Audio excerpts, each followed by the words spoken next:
pertimbangan untuk memutuskan berkuliah di Salatiga. Demi mempersiapkan lulusan yang mampu bersaing di dunia kerja pada era digital, Politeknik Bakti Semesta membuka 3 program studi yang meliputi D4 Bisnis Digital, D4 Teknologi Rekayasa Multimedia, dan D4 Rekayasa Keamanan Cyber. D4 Bisnis Digital. Bisnis digital akan memanfaatkan kecanggihan teknologi ketika menciptakan sebuah produk ataupun memasarkannya. Bisnis modeling, startup digital, computer science, big data, sistem informasi, dan manajemen akan dipelajari di program studi bisnis digital.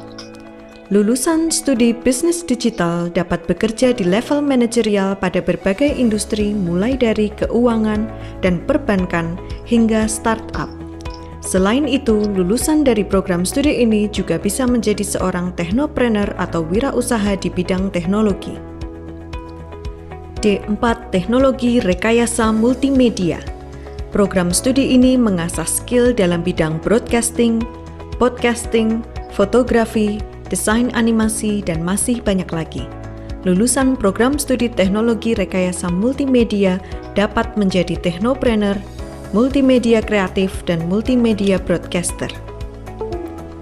D4 Rekayasa Keamanan Cyber. Program studi keamanan cyber merupakan program studi yang praktiknya untuk melindungi sistem, jaringan, dan program dari serangan digital. Program studi ini akan mempelajari strategi-strategi untuk mengamankan data dari cybercrime. Keunikan lainnya dari program studi ini adalah akan diadakannya sertifikasi internasional di bidang jaringan komputer dan keamanan cyber seperti Microtik, EC Council, dan CompTIA. Lulusan keamanan cyber dapat bekerja sebagai penetration tester, secure software developer, network security administrator, dan Cyber Intelligence Officer. Lulusan dari Politeknik Bakti Semesta untuk masing-masing program studi adalah STR atau Sarjana Terapan. Lulusan Sarjana Terapan memiliki lebih banyak pengalaman praktik dengan didampingi oleh praktisi dari dunia usaha dan dunia industri. Dalam upaya menerapkan metode pembelajaran 30% teori dan 70% praktikum secara maksimal, Politeknik Bakti Semesta menyediakan fasilitas yang mumpuni dan memadai. Lab Fotografi, Ruang Audio Digital dan Post Production, Ruang Podcast, Ruang Master Control, Studio Broadcasting and Production, Lab Bahasa, Lab Komputer dan Jaringan, Auditorium Student Center, Ruang Rapat, Perpustakaan, Ruang Admisi dan Keuangan, Ruang Customer Service. Mari, siapkan dirimu bergabung bersama kami untuk siap menghadapi era teknologi. Politeknik Bakti Semesta. Your life change starts here.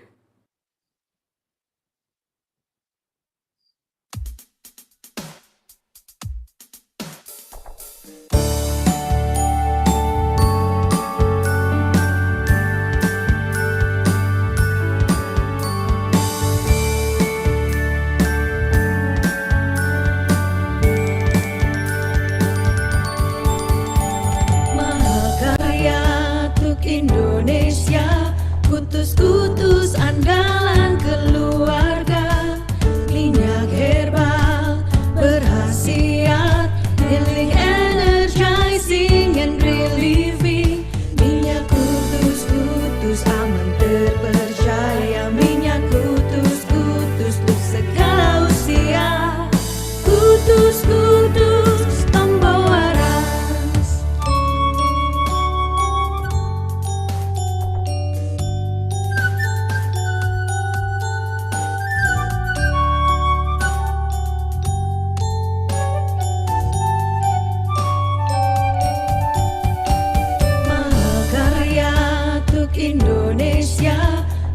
Kutus andalan keluarga, minyak herbal berkhasiat, energizing and relieving. Minyak kutus aman terpercaya. Minyak kutus untuk segala usia. Kutus tombol waras.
Hey, kamu sudah punya bisnis sendiri yang mapan?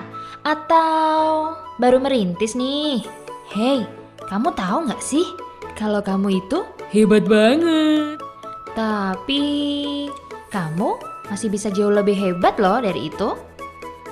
Di era digital ini, kamu perlu tahu untuk membuat katalog produkmu secara online, bahkan perlu mempunyai website untuk bisnismu.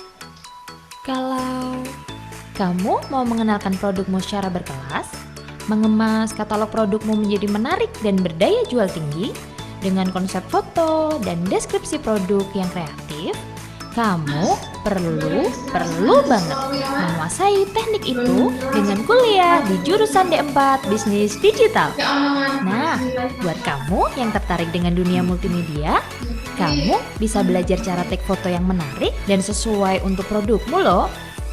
Jadi, nggak perlu repot-repot dong pakai jasa fotografer, karena kamu bisa olah sendiri katalog produkmu semenarik mungkin dengan kuliah di jurusan D4 Teknologi Rekayasa Multimedia. Atau kamu ingin supaya semua data produkmu yang ada di website aman dari serangan hackers? Kamu perlu belajar tuh di D4 Rekayasa Keamanan Cyber, karena betapa pentingnya keamanan data untuk kelangsungan bisnismu. Di Politeknik Bakti Semesta, kamu bisa belajar banyak hal, karena ketiga jurusan itu akan segera dibuka di sana. Politeknik Bakti Semesta, your life change starts here.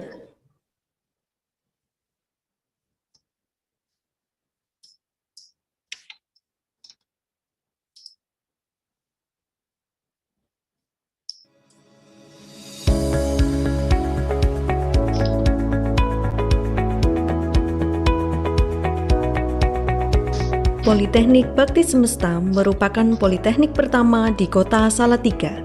Kampus ini merupakan perwujudan dari Salatiga Kota Vokasi. Salatiga merupakan kota yang sejuk sehingga mendukung suasana dalam belajar. Selain itu, biaya hidup yang murah menjadi salah satu pertimbangan untuk memutuskan berkuliah di Salatiga. Demi mempersiapkan lulusan yang mampu bersaing di dunia kerja pada era digital, Politeknik Bakti Semesta membuka 3 program studi yang meliputi D4 Bisnis Digital, D4 Teknologi Rekayasa Multimedia, dan D4 Rekayasa Keamanan Cyber. D4 Bisnis Digital. Bisnis digital akan memanfaatkan kecanggihan teknologi ketika menciptakan sebuah produk ataupun memasarkannya. Bisnis modeling, startup digital, computer science, big data, sistem informasi, dan manajemen akan dipelajari di program studi bisnis digital. Lulusan studi bisnis digital dapat bekerja di level manajerial pada berbagai industri mulai dari keuangan dan perbankan hingga startup. Selain itu, lulusan dari program studi ini juga bisa menjadi seorang technopreneur atau wirausaha di bidang teknologi. D4 Teknologi Rekayasa Multimedia. Program studi ini mengasah skill dalam bidang broadcasting, podcasting, fotografi, desain animasi, dan masih banyak lagi. Lulusan program studi teknologi rekayasa multimedia dapat menjadi technopreneur, multimedia kreatif, dan multimedia broadcaster. D4 Rekayasa Keamanan Cyber.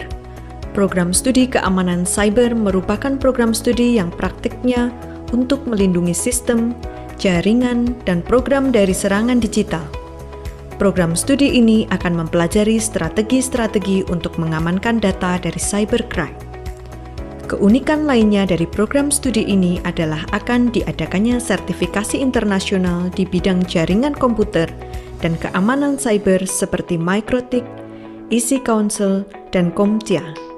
Lulusan keamanan cyber dapat bekerja sebagai penetration tester, secure software developer, network security administrator, dan Cyber Intelligence Officer. Lulusan dari Politeknik Bakti Semesta untuk masing-masing program studi adalah STR atau Sarjana Terapan. Lulusan Sarjana Terapan memiliki lebih banyak pengalaman praktik dengan didampingi oleh praktisi dari dunia usaha dan dunia industri. Dalam upaya menerapkan metode pembelajaran 30% teori dan 70% praktikum secara maksimal, Politeknik Bakti Semesta menyediakan fasilitas yang mumpuni dan memadai. Lab Fotografi, Ruang Audio Digital dan Post Production, Ruang Podcast, Ruang Master Control, Studio Broadcasting and Production, Lab Bahasa, Lab Komputer dan Jaringan, Auditorium Student Center, Ruang Rapat, Perpustakaan, Ruang Admisi dan Keuangan, Ruang Customer Service. Mari, siapkan dirimu bergabung bersama kami untuk siap menghadapi era teknologi. Politeknik Bakti Semesta. Your life change starts here.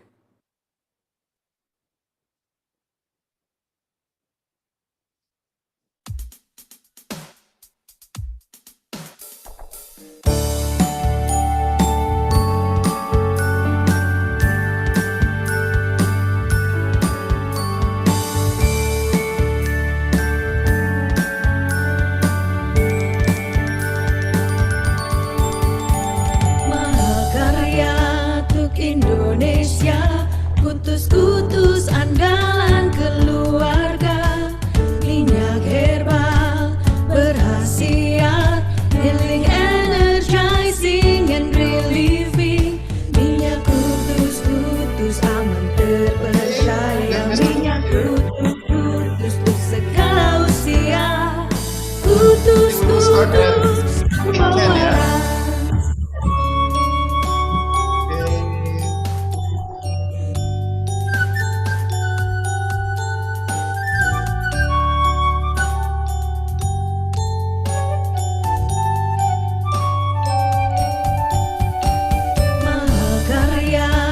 Indonesia, kutus-kutus andalan keluarga, minyak herbal berhasil.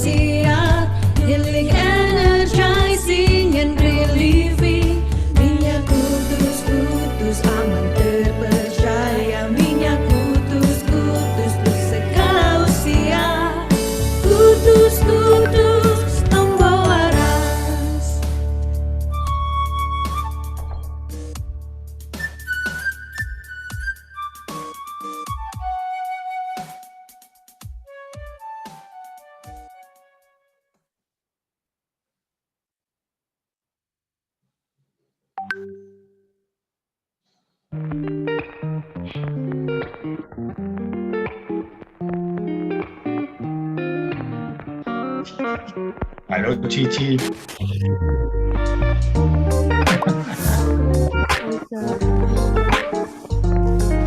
Si voice. Isian. Halo Mas.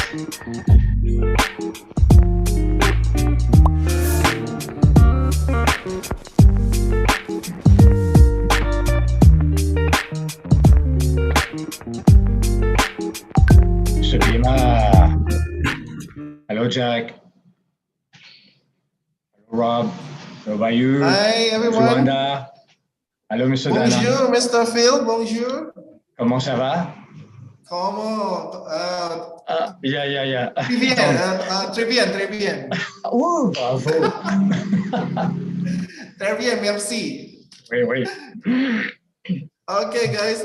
So as you know, the time will be starting at 8:10. So in today's occasion, we will having our first trial, or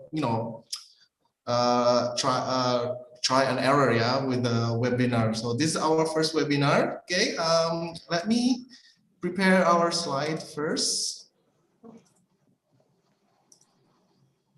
Okay, so yes, can you see? Yes, can see. Yeah. Oke, so assalamualaikum warahmatullahi wabarakatuh. Salam sejahtera bagi kita semua. Om Swastiastu. Thank you for coming, especially our speaker, Mr. Phil. Thank you for joining us. And today webinar is we come up with a topic, why digital is so important in this time of era. So what time of era is this now? They call it the millennial era, or the economic creative. So this era sekarang itu adalah era ekonomi kreatif. Okay. So let us know. Let's know our team first. So thank you very much for this opportunity, kesempatan ini.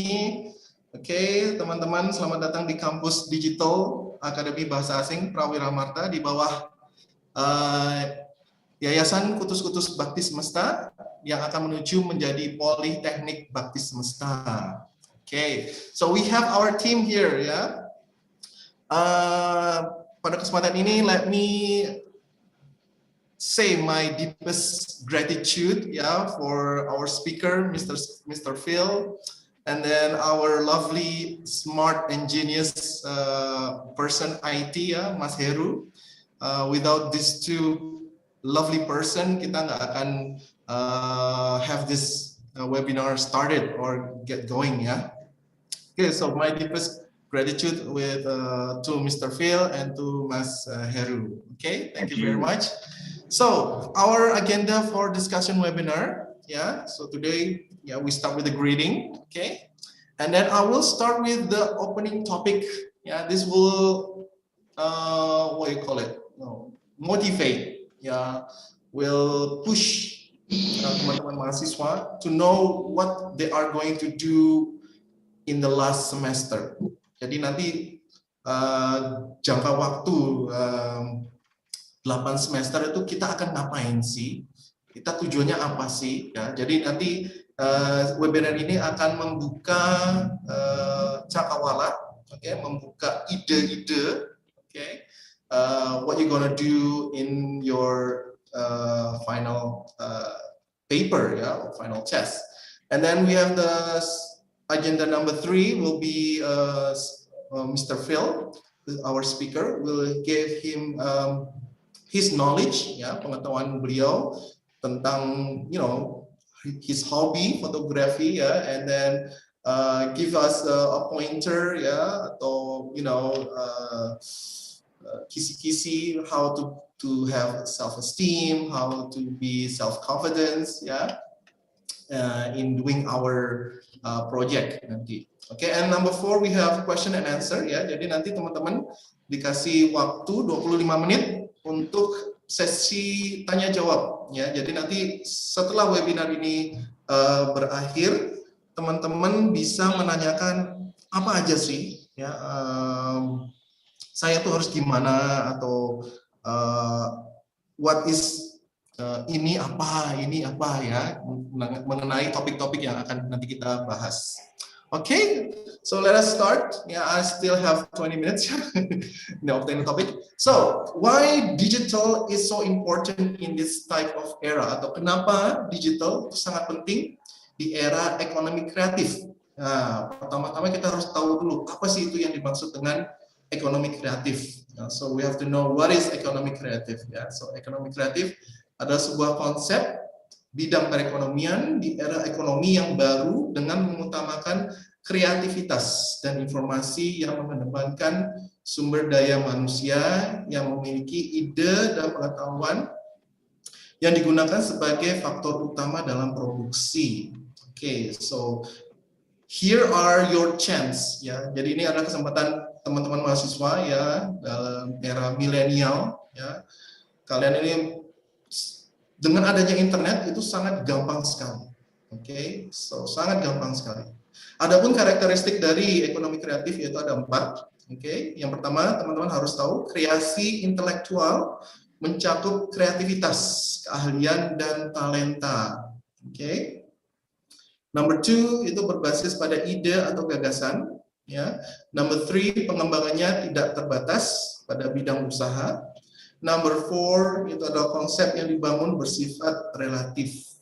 Oke, jadi ini adalah karakteristik dari ekonomi kreatif. Ya, nanti teman-teman bisa menggali apa sih saya ingin berkarya apa.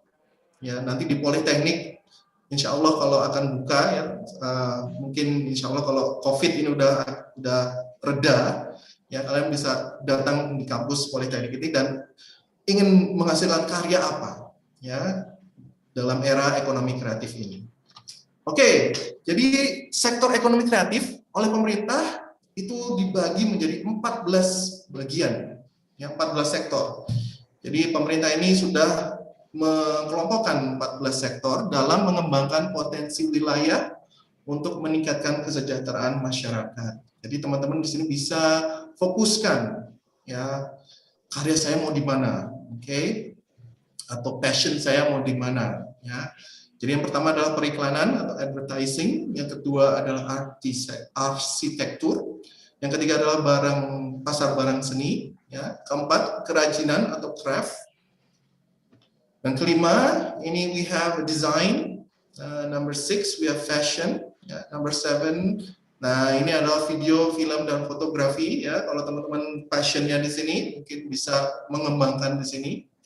Number 8, permainan interaktif. Ya, ini biasanya yang gemar sekali main PUBG atau Mobile Legends. Ya, Oke, tapi ada juga yang permainan interaktif yang bersifat educational. Ya, that's also positive.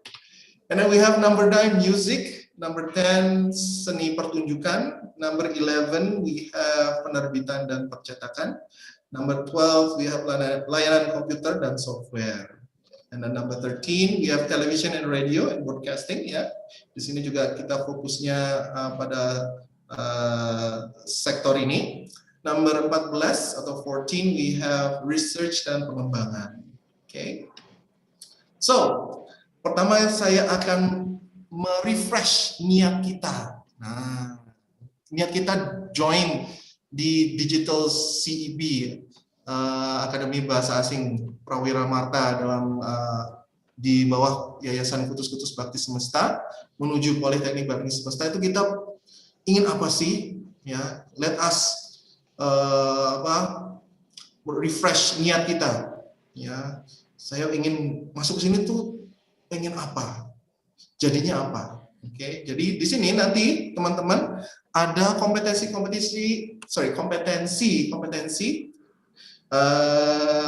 mata pelajaran yang sudah dibuat ya oleh Digital CEB ya, salah satunya yaitu communication ya. Jadi nanti ada istilahnya yaitu yang pertama adalah bisnis ya, yang kedua adalah communication ya. Jadi dalam kompetensi bisnis itu terdapat ya materi seperti social media dan digital marketing ya.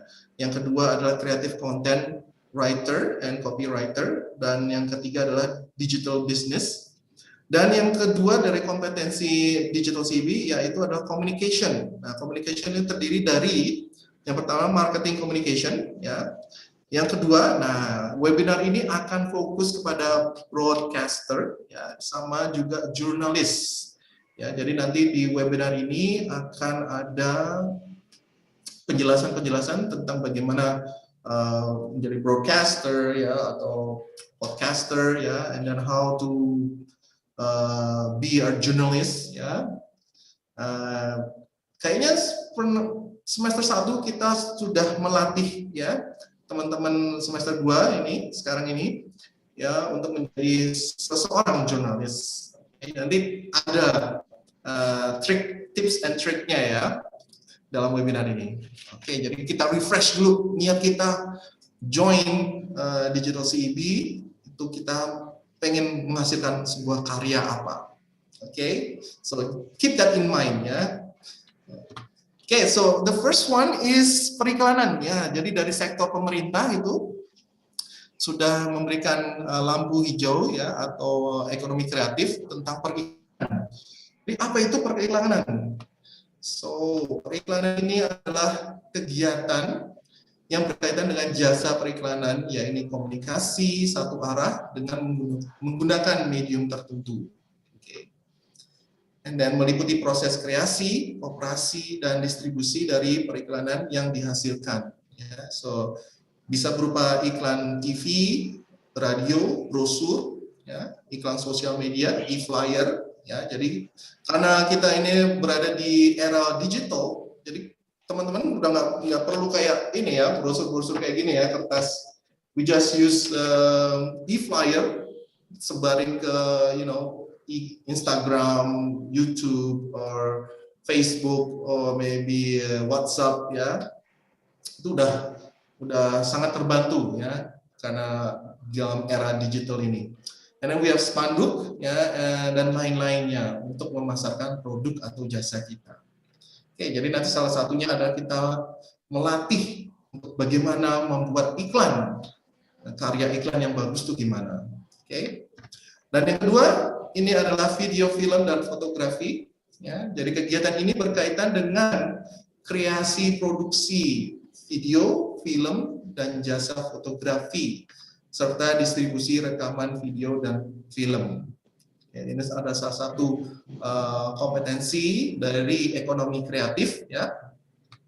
Termasuk di dalamnya adalah penulisan skrip, dubbing film, ya, sinematografi, sinetron, eksibisi atau festival film dan foto. Jadi mungkin nanti teman-teman kalau udah berada di kampus Politeknik Bakti Semesta, kita akan mengadakan suatu festival film atau festival foto-foto, ya, pameran foto, ya. So hasil karya teman-teman fotografi bisa dipamerkan di kampus kita yang tercinta ini. And then the next kompetensi atau ekonomi kreatif, ya, sektor ekonomi kreatif, yaitu television dan radio broadcasting. Nah, kegiatan ini berkaitan dengan usaha kreasi produksi dan pengemasan acara televisi seperti game, quiz, reality show, infotainment, dan lain-lainnya. Jadi penyiaran dan transmisi konten acara televisi dan radio, termasuk juga kegiatan relay. Jadi nanti teman-teman di sini diajarkan bagaimana membuat suatu acara, ya.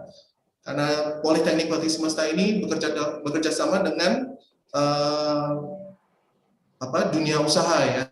Jadi para profesional yang sangat mampu dalam dunia usaha, ya.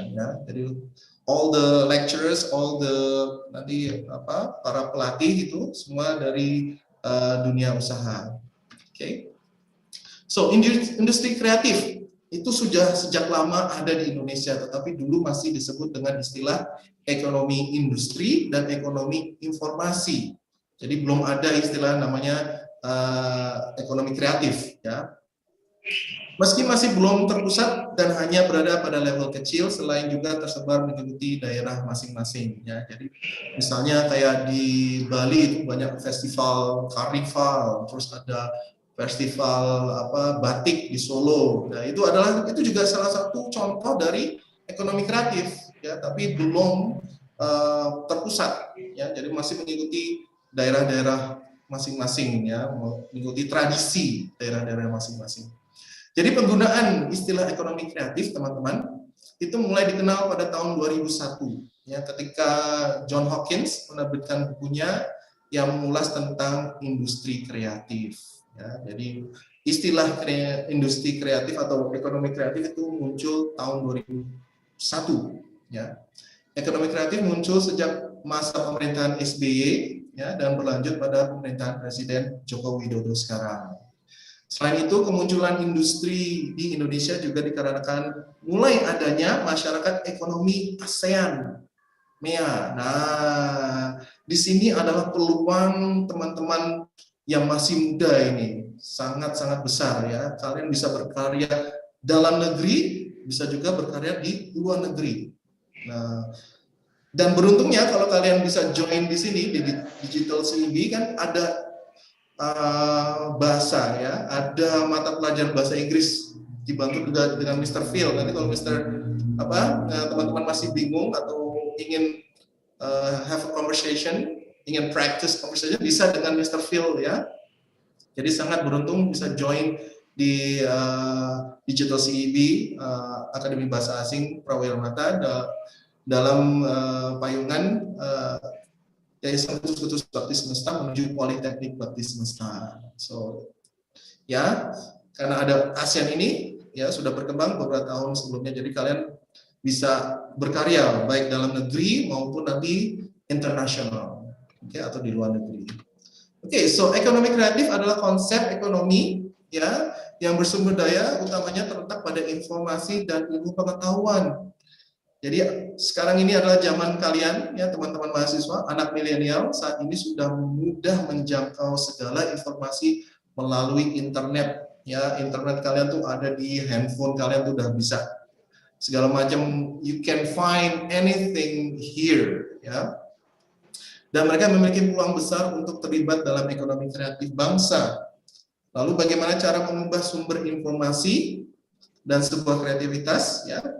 Ini saya akan kasih satu contoh, ya, ekonomi kreatif yang bisa menjadi inspirasi bagi anak milenial. So ini adalah contohnya dari ekonomi kreatif, yaitu, ya, dari Pondok Media, and then bagaimana menjadi seorang citizen journalism.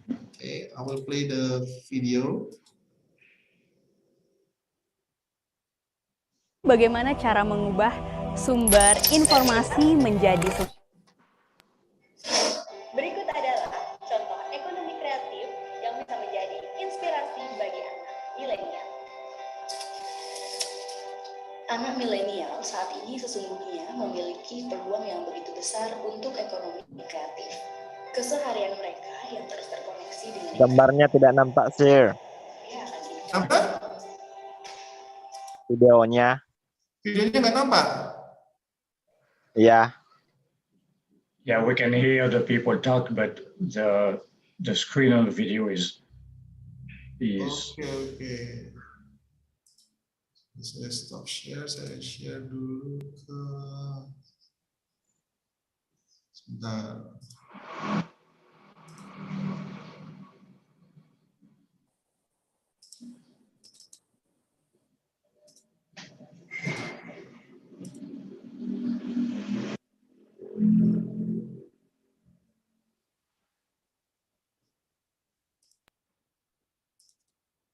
Bagaimana cara mengubah sumber informasi menjadi sebuah kreativitas? Kelihatan, teman-teman? Berikut adalah Masih contoh sama. ekonomi kreatif yang bisa menjadi. Masih sama? Yeah. Nggak kelihatan? So we can hear the people talk, but the Milenial saat ini video only shows the sesungguhnya memiliki background color. There's no animation. Okay, wait. Let me help with Mas Heru. Yeah. Share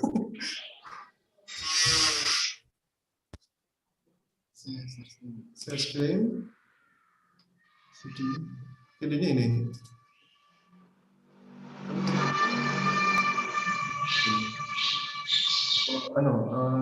File videonya. Videonya ini. Bagaimana cara mengubah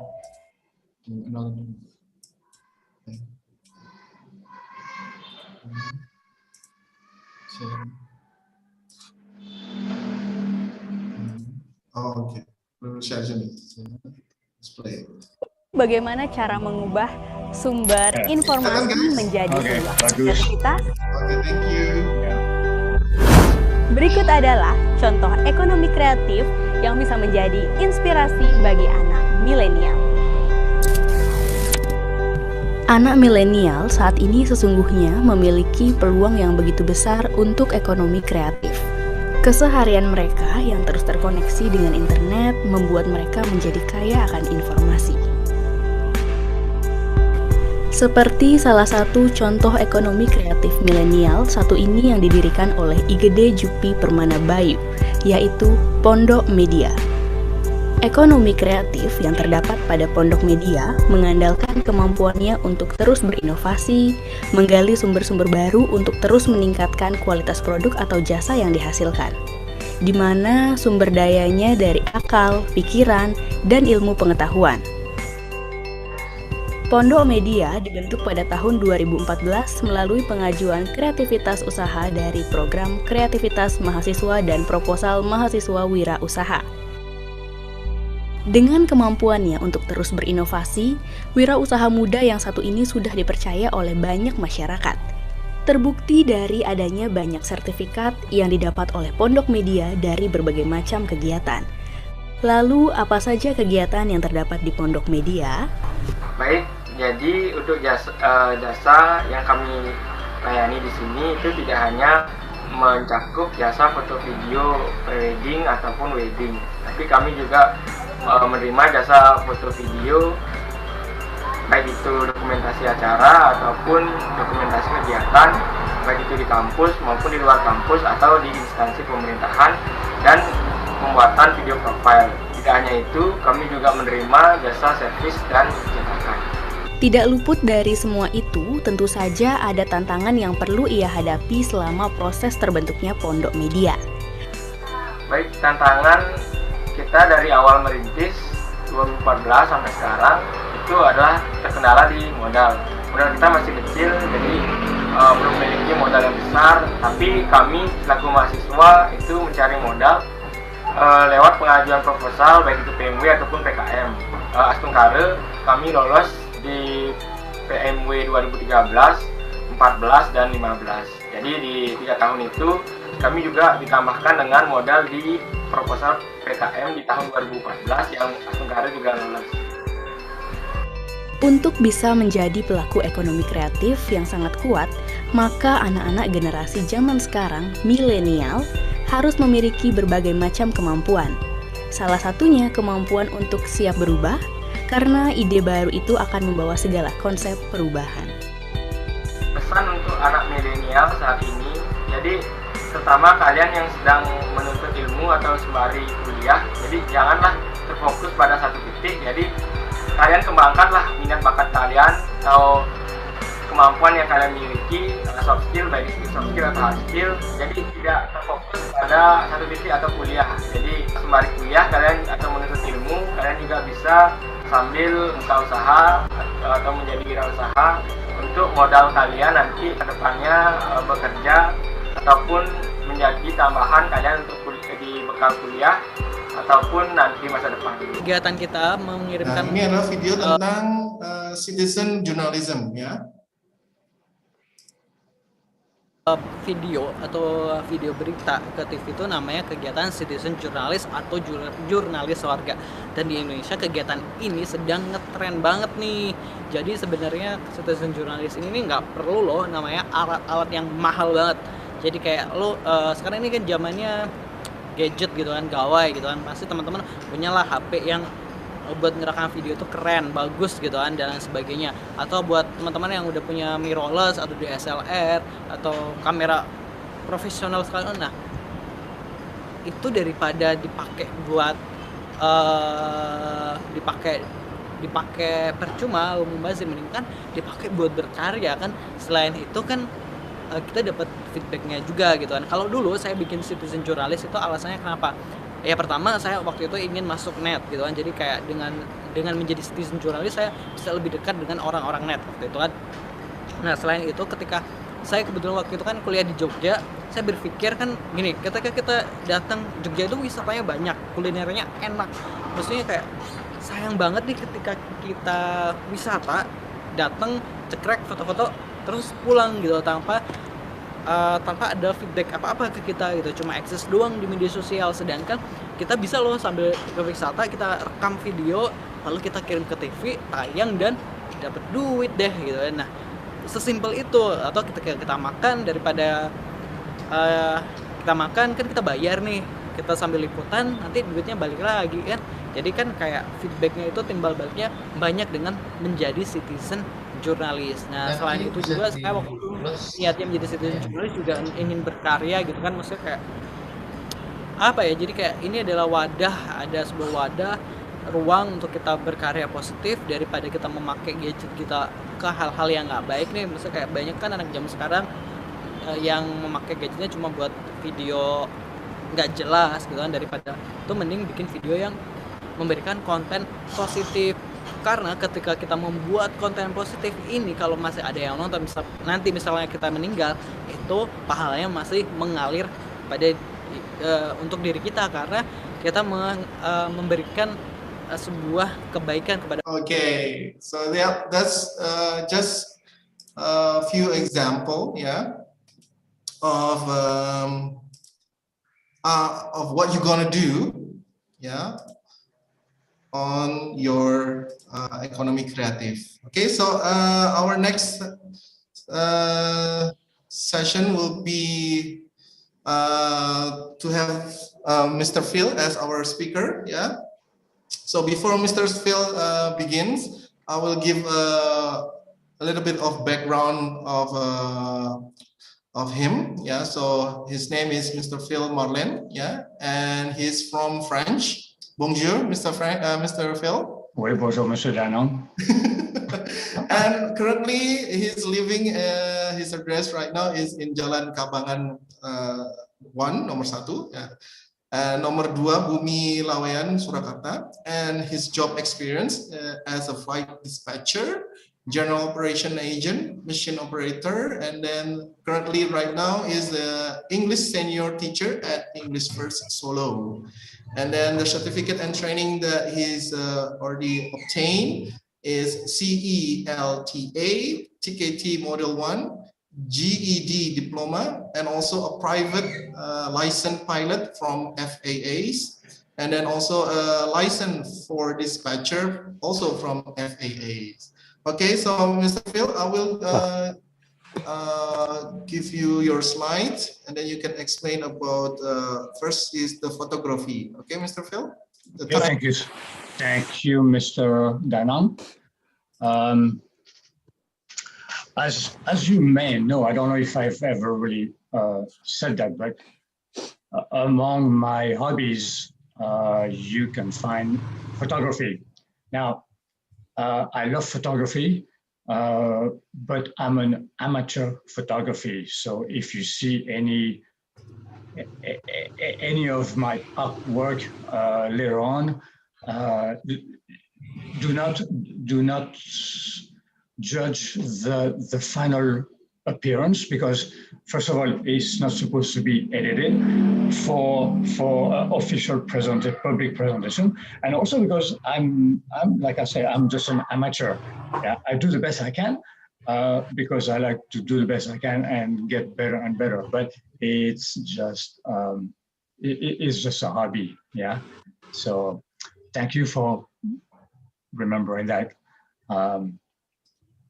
I'm a photographer because I'm not sure exactly why that happened, but maybe I got that from my dad, who was a photographer himself, a professional photographer, and he specialized in children's portraits. So most of his work contracts were to go to like birthday parties, baptism ceremonies, and other events surrounding children, and he would take photos and he sell them to the people who asked for them. He really enjoyed it, but I remember back then everything was black and white. And the photos were on paper, because we're talking about the 1950s. So we're talking about 80 years ago, well, somewhere around there. So, but I don't know, maybe I got that from him also, because I like beautiful things when I like to travel. And when I travel, I get a lot of my knowledge, I get it from traveling. And I'm a very observant person, and when I travel, I always look at things. I don't just look. I don't just see. I look and I observe and I see things, and I don't know. It's kind of like another seventh sense that I have, and I can see things that most people would not see. Like sometimes I go out with a friend and I say, oh, wait, stop, I want to take a photo. And I take a photo and he looks at me and says, what did you take a photo of? And I show him the photo and I explain to him why the photo, and he still can't understand what's so special about the photo. So it's things like this. When you are a photographer, you have to be imaginative and creative.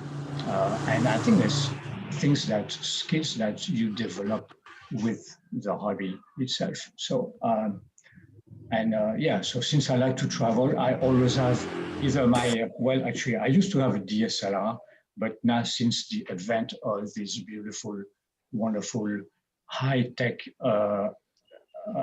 handphones, there is no need for DSLR, at least for an amateur photography like me.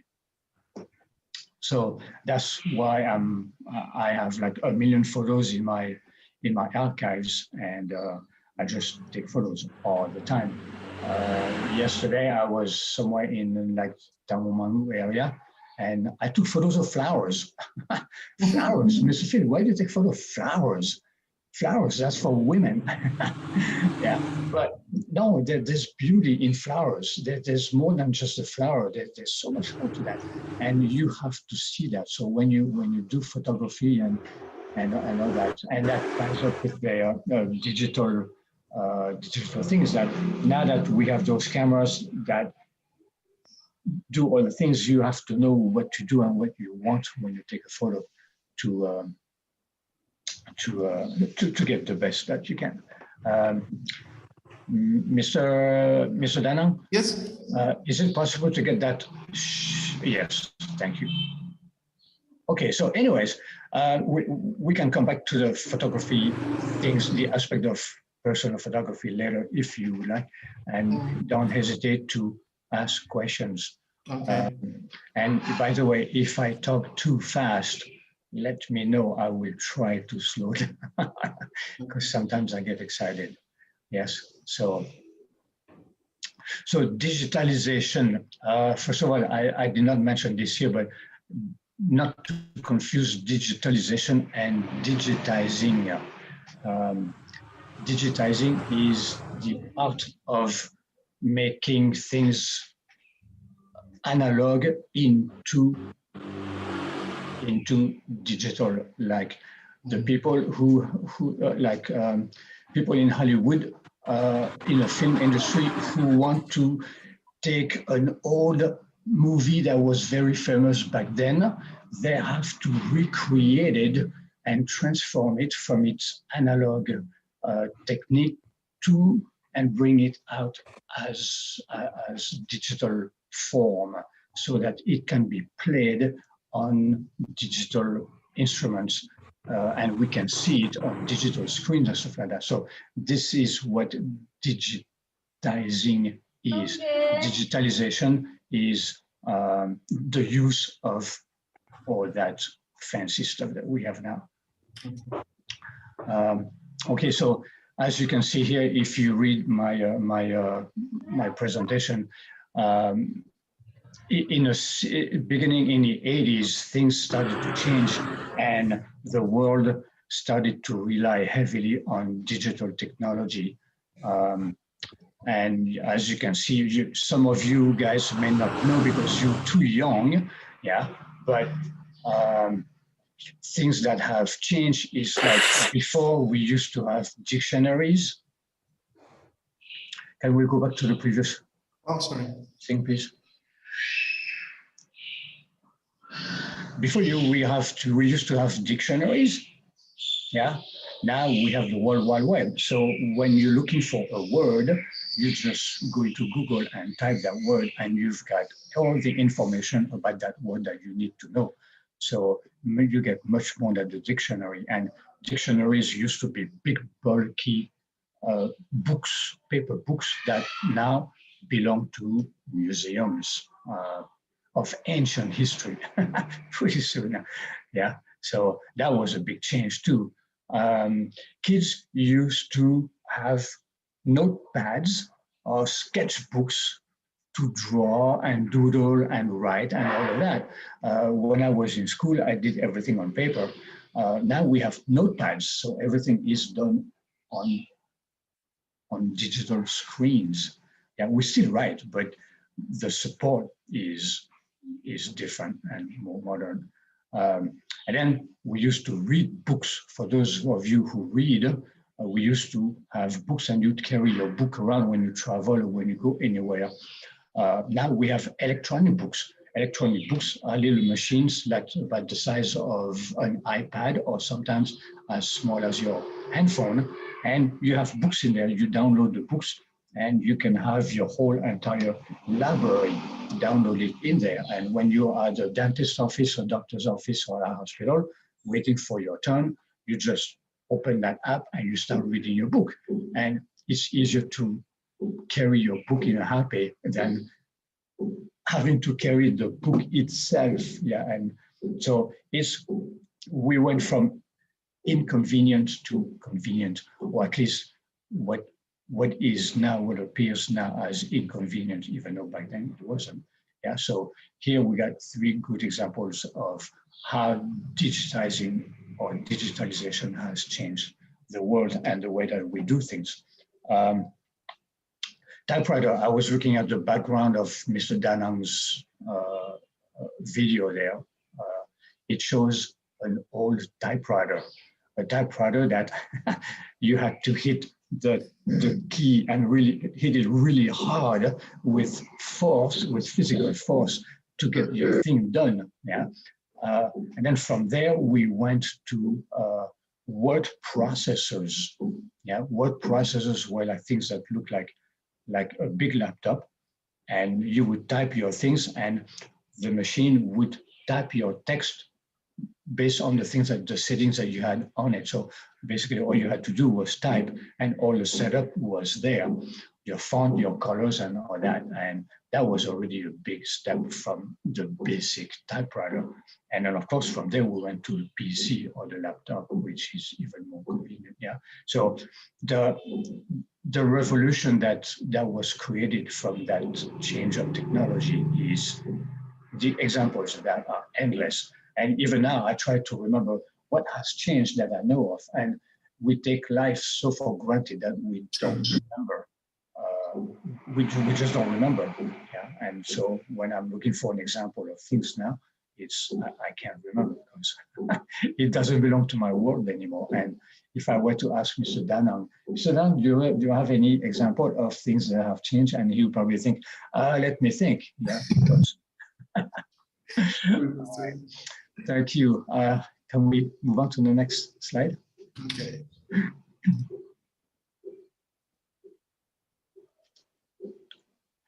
All right, basically this big graph here shows you that in blue was analog, which is the world before you. That was my world and Mr. Da Nang's. Everything was analog, everything was done by hand, everything was handwritten, everything was done by effort that the person had to make. Yeah, and if you look, starting back in the mid-80s, things started to change slowly. So the technique had to, first of all, be created and then improved, tried, and all that. And you can see that 10 years later, in around 1996, or even at the turn of the century, things went south, really, but that's a wrong expression. Things really drastically changed in just from 96 to 2006, which is 10 years. Yeah, in amount of 10 years, everything went from the analog to digital. Yeah, and so the switch was very quick. As we know, technology evolves very quickly. We have researchers and scientists who are paid and whose job is to do all of that, and they worked really fast.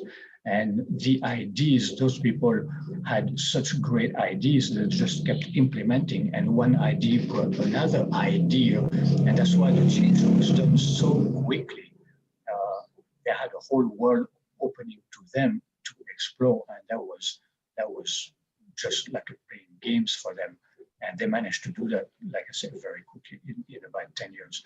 So by the time we reached 2010, there was no more of that blue stuff. That was extinct. That's the technology that became extinct, like the dinosaurs did. And it was quite sudden. You see, from basically 2004 until 2006, until 2010, so in about 6 years, the switch was completely done. And now, of course, we don't even know what analog is. If I were to ask our students what example of analog technology do you know of, I wonder what they would say. They would probably say something like, well, my grandfather's old wristwatch, yeah, that I had to wind up every night so that it would keep working until the next morning, and the next morning I had to do the same thing too. And so that's, even that, I don't think that they even know what those things look like. Yeah, so yes, technology has overtaken the world by storm.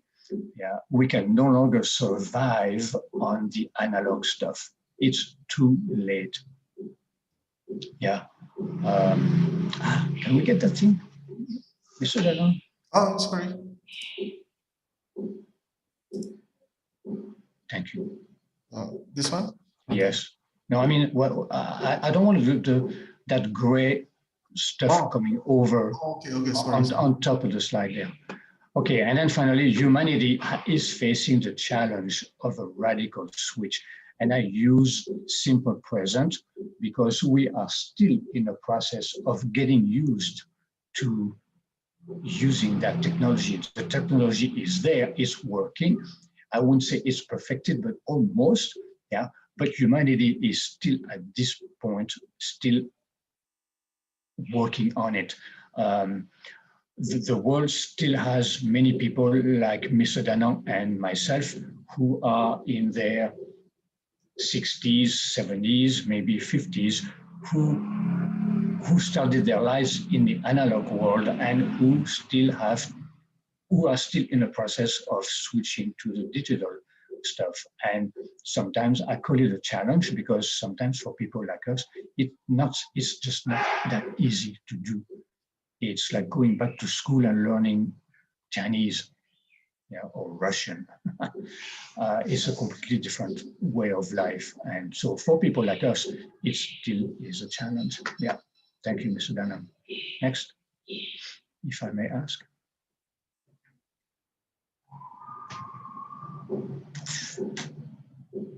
All right, things that have changed, yes.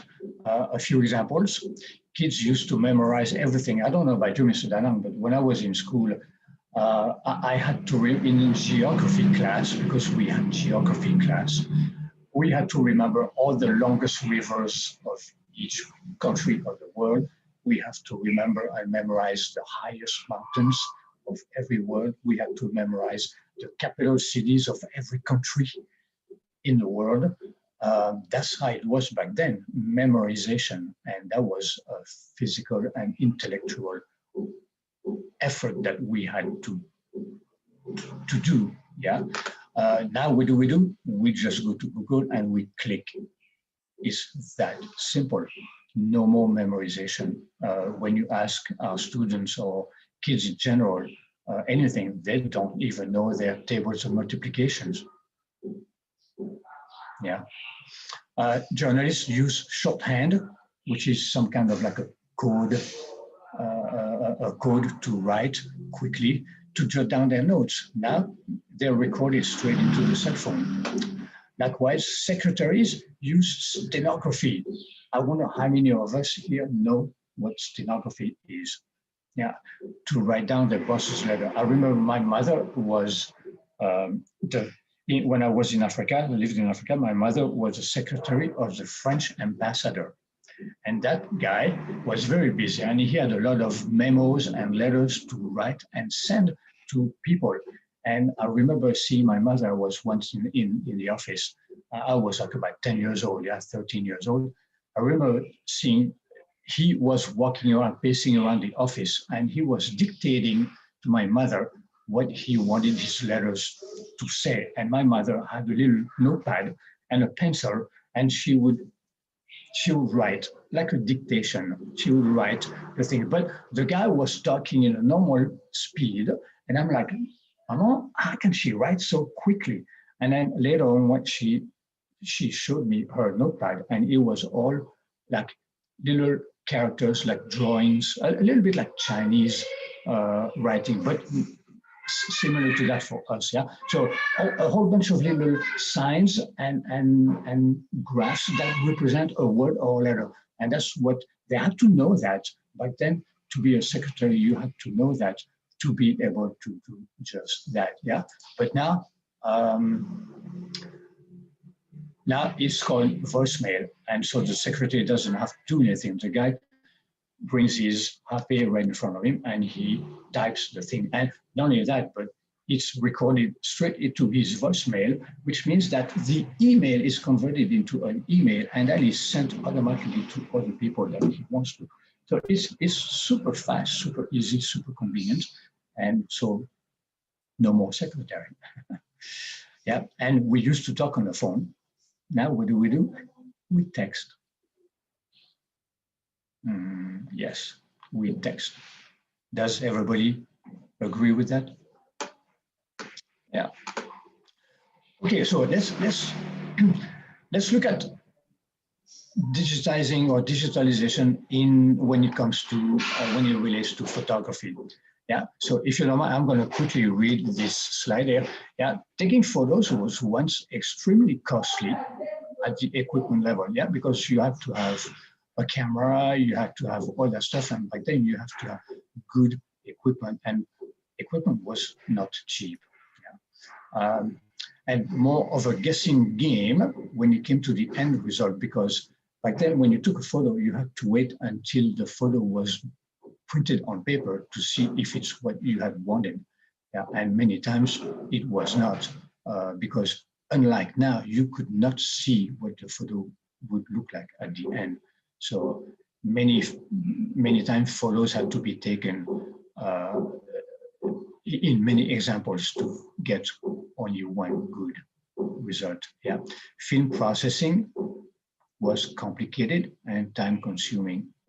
Yeah, because this is something we don't do anymore. Yeah, we don't process film. Yeah, editing options were rather limited, and the quality was not the best. And in the editing, you could pretty much only do contrast and luminosity, like lighting. But could we please get that thing back on? Could you please leave that presentation on the screen? Yeah, thank you. And so today, any cell phone will take any decent photo, and editing apps, and there's many of them, will quickly convert them into photos that are as good as being able to print them in magazine or others. Sometimes every once in a while I have a good photo that comes out when I show it to people and say, wow, this could be in a Nat Geo magazine. There it is, but I'm only an amateur photographer. But all the equipment that is available to me now allows me to do something like professionals. Yeah. So thank you. Okay, next slide. My internet connection is. So now we're going to compare a little bit photography back in the old days versus photography today.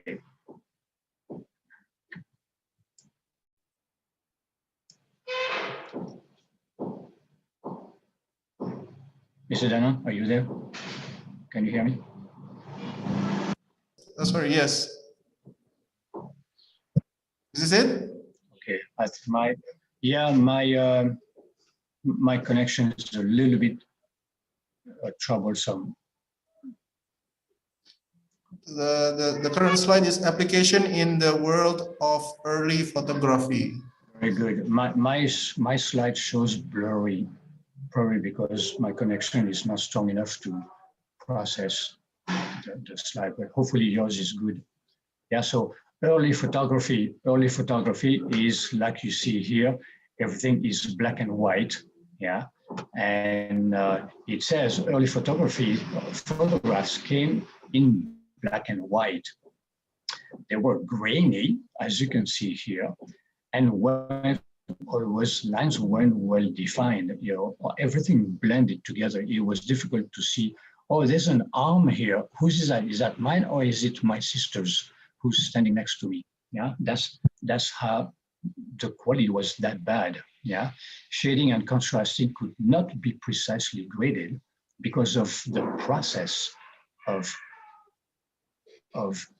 editing, if we can call it that way. And also photography was reserved for the elite and skilled professionals. So you had to be a professional. That had to be your full-time job. You had to have the equipment. Your life had to revolve around photography, meaning that your salary had to be put into it, and it was not something that you could do as a hobby, just because back then the equipment would not allow you to do that. The only thing that was available were big, bulky, professional cameras, and only those professionals could do it. And when I say elite, reserved for the elite, that only the successful photographers could afford to have that stuff. Yeah, so photography back then was not as popular as it is now. Yeah. Okay, next one. How about today's photography? This is where it becomes interesting. Yeah. Application in the world of modern photography. Today's cell phone cameras, coupled with a bit of imagination and creativity, yeah, just a bit, you don't need that much. All you need is to open your eyes and think about things you can do, yeah, can display the most beautiful photographic artwork, originating from just a plain photo that you took with your HP, yeah, that are enhanced to help with the editing using editing apps. Those editing apps are so complete in options. There's so many things you can do with them that you can come up with anything you want on your photo. So you can take a plain basic photo and turn it into something that once it's finished looks nothing like the original. And your creation can, like I say, give the subject, meaning the subject of your photo, a soul, or a story to tell people. Look at this photo and say, wow, tell me about this photo. Why did you take it? Why? What inspired you? When you said nature reborn on this photo here, why? So it's not just a photo, it's a story. Yeah, and that's what's so good about photography these days. You cannot just take a photo. You can really do something absolutely so wonderful. Of course, digitalization isn't limited to editing. Yeah, there's many more applications that for which it applies. And in the field of photography itself, there's many things you can do, but digitalization is not just about photography. It's about journalism. It's about any equipment, like the watch that you wear on your wrist now is digitized. Everything is digitized nowadays, so it's just part of the world. And photography is an aspect of that world in which digitalization has taken place. Yeah, thank you. Next one. So this was early photography. This is modern photography, and also photography. Because of my interest in photography, I've always wanted to do aerial photography. Back in my days, those people who did aerial photographies, they had to be rich, they had to be professional, and they had to be successful enough to be able to rent a plane with a pilot or helicopter, go up there, fly, and shoot videos or photos of whatever the subject was. Like some farmer wanted a big photo, aerial photo of his farm, so that the wife could frame it and give it to him for Christmas, so that he put it in his office. And so things like this were very costly. Yeah, and the only way to do that was through renting a plane and going out there. Now drones can do that, and so I had to wait so many years before I could actually do my own aerial photography. And so I have a drone, a basic, simple little drone, a hobby drone. Yeah, so nothing fancy, nothing professional, but it does the things that I want. It allows me to take my camera over the ocean. I couldn't do that before. Yeah, I can take it up above. I can take it up in the sky and take any photo I want. For those of you who have ever been on an airplane, when you look at the window and you look down, you see the earth, and so what it looks like when it looks well. That's like doing aerial photography, and that's what I want to do. So drones now allow me to do that. So my experience in the world of photography as a hobbyist photographer has expanded, because now I can include aerial photography in my experience. And aerial photography used to be the domain of the rich photographer, yeah, who had to rent the equipment. Today, hobby drones can do all that and much more, because again, drones are so sophisticated. It's amazing what they can do. Yeah, at a fraction of the cost. Of course, you don't have to rent a pilot and a plane and to go out and fly. All you do is just buy a cheap drone. Yeah, and they have such sophisticated cameras that you can do pretty much anything you want. Yeah, and if I may, could we play that video? Okay. Yeah. So guys, if you want to look what basic things that you could do, and that's just very basic. I'm just flying my drone there. That's all I'm doing. So with a little bit of work on the camera to execute and produce what I want, that's what you can do. And if you agree with me, you will agree that this is something that only you could see in movies when Hollywood actors do it. Yeah.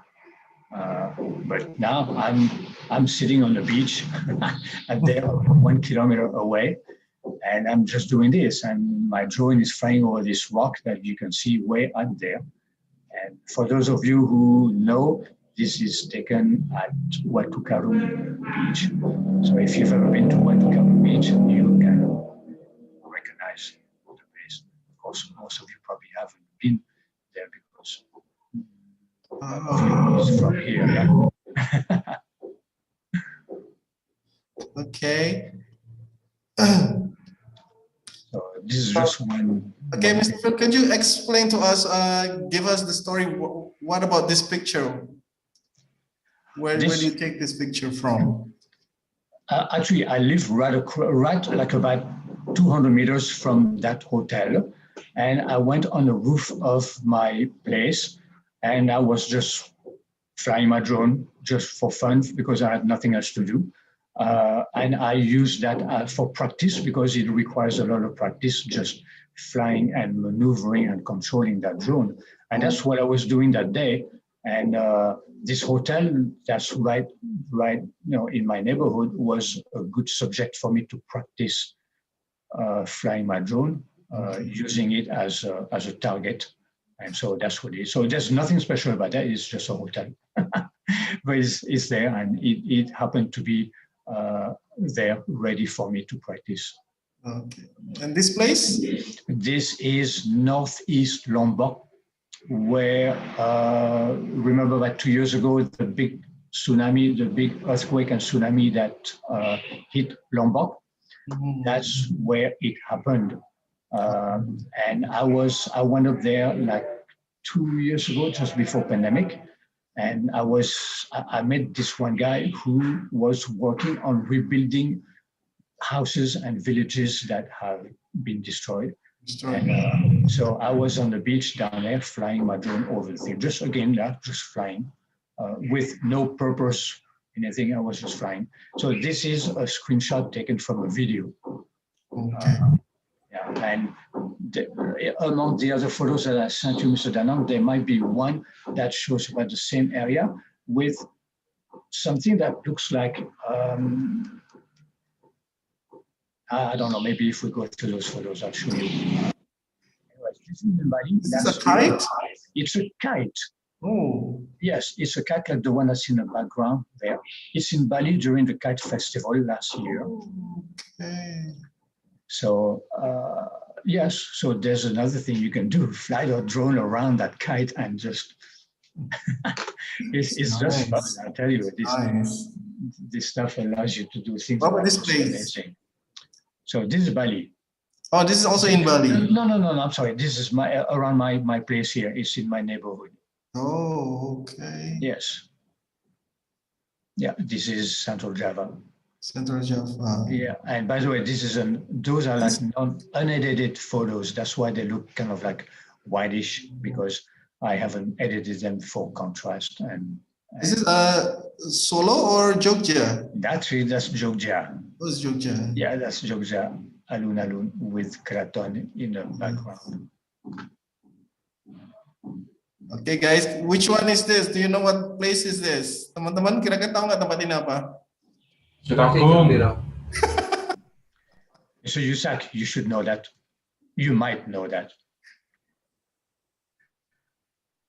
Yeah. I don't know, Mister. Masjid Agung.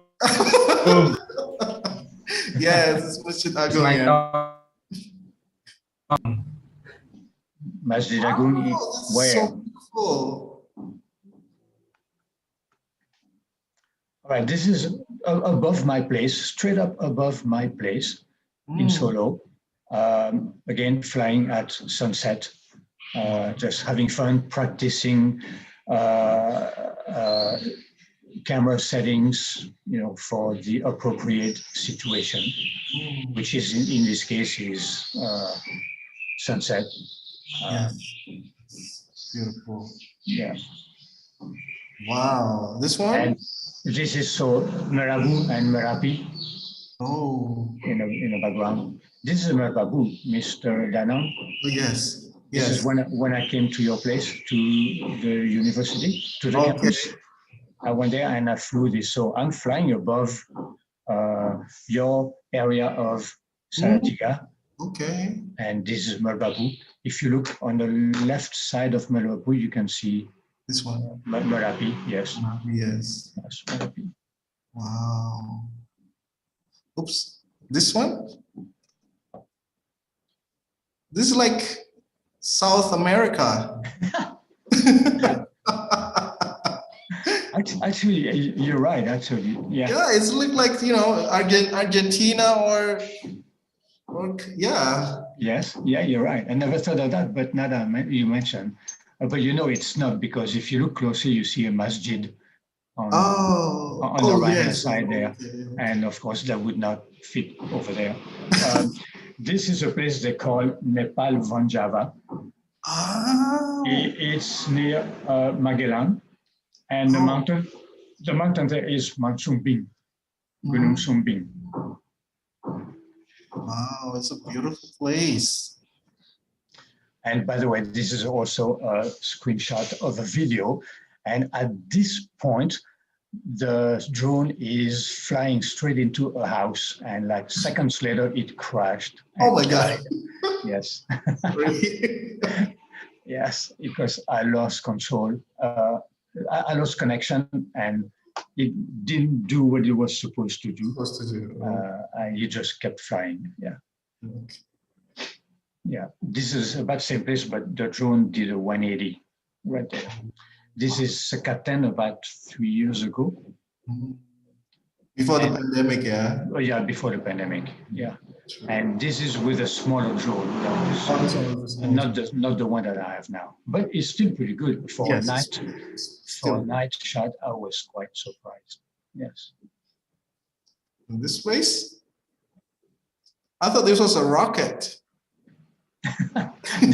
No, that's a electric lines pylon. You can see the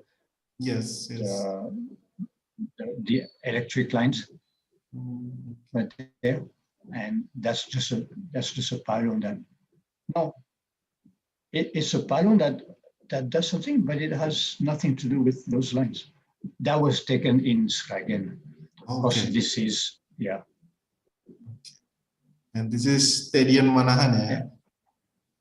Yes, correct. Is it very hard to control the drone, Mr. Phil? Yes. Yeah, so it goes wherever I want it to go. Oh, do you have to pay attention to the wind also? You can do anything you want. Actually, no.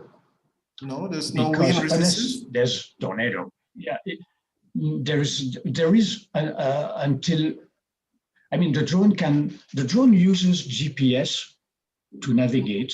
So like, let's say I let it sit, I let it hover in midair. It will stay there because it registers its GPS position.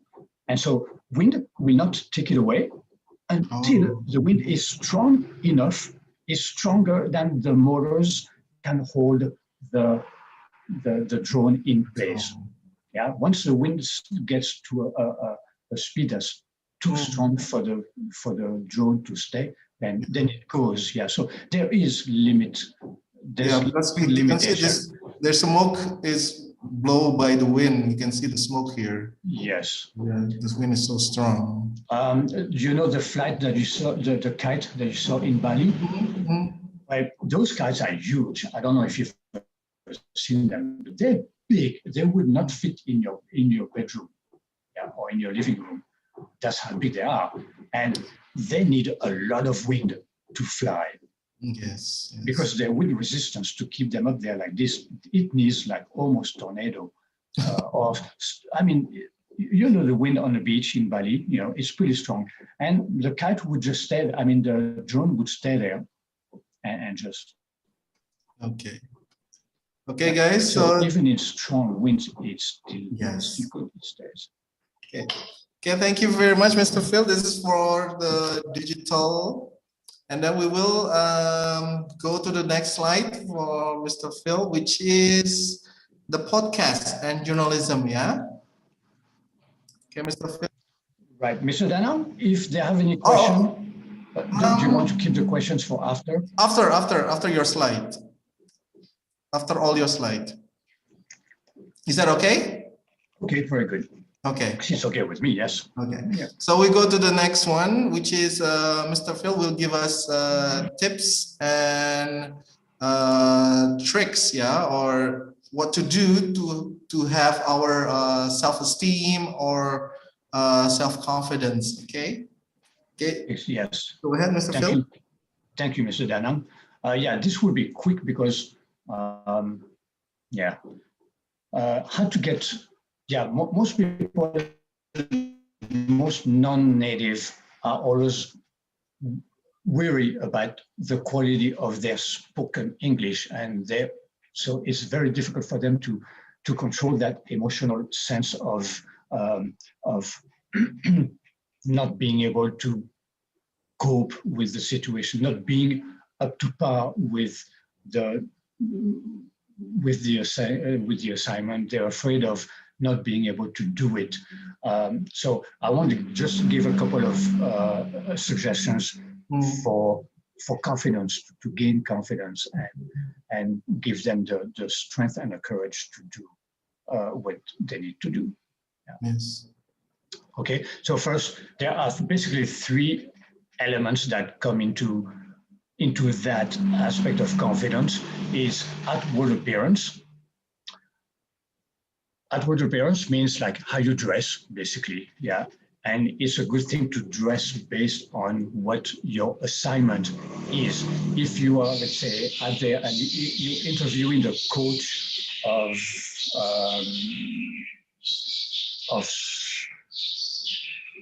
I don't know, what's a good football team in Indonesia? Garuda Muda. Garuda Muda, that's in Jakarta, yeah? That's okay. the what do you call it? The dream team. The dream team. Okay, well, that's a perfect example. Imagine you are interviewing the coach of Garuda Muda, yeah? When you meet him to interview him, he will be dressed, he won't be dressed with a three-piece suit and a tie. Yeah, yeah, he will be like this. He will be dressed in casual things like, no, he won't be like that. Yeah, unless he wants to impress. Yeah, but most people, when you interview them, they will be dressed based on their occupation and what they do. So a coach is usually dressed in like gym stuff or casual. Well, you want to dress similar to that. Okay. You want to put yourself in the same situation as the person that you interview. Imagine that the guy is dressed like really casual, and you come dress up with a three-piece suit and a tie and all of that. The guy will be, he'll be scared because it's like, whoa, who am I talking to? He will be, you will be too much for him. Yeah, so you need to get down to the level of the person that you are interviewing or whoever you are dealing with, and whatever you do, whether it's an interview or a report on lifestyle or whatever, yeah, just be with them, act like them, dress like them, so that they feel comfortable with you, so that they feel like you belong there, like they feel like you know what they're talking about, so the communication goes through nice and smoothly. Yeah, so that's what it is. If you go, imagine you go interview Mr. Jokowi at the Bogor Palace, how are you going to dress? You're going to dress in your casual with a t-shirt that says Dangdut on the front? No, of course not. You will be dressed up with three-piece suit and a tie, because that's what he's going to be wearing. And he's going to be wearing a red tie with a white shirt and a black suit. So you would want to dress similar to that. To me, it just seems to be common sense. Okay, one second. I need to.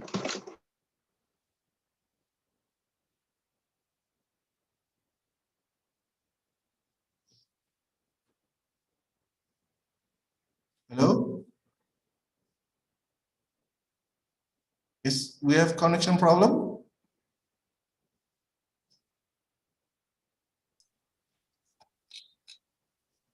Halo, Mr. Danang. Yes. Mungkin Mr. Phil yang sedang ada gangguan. Oh, okay. Oh, yes.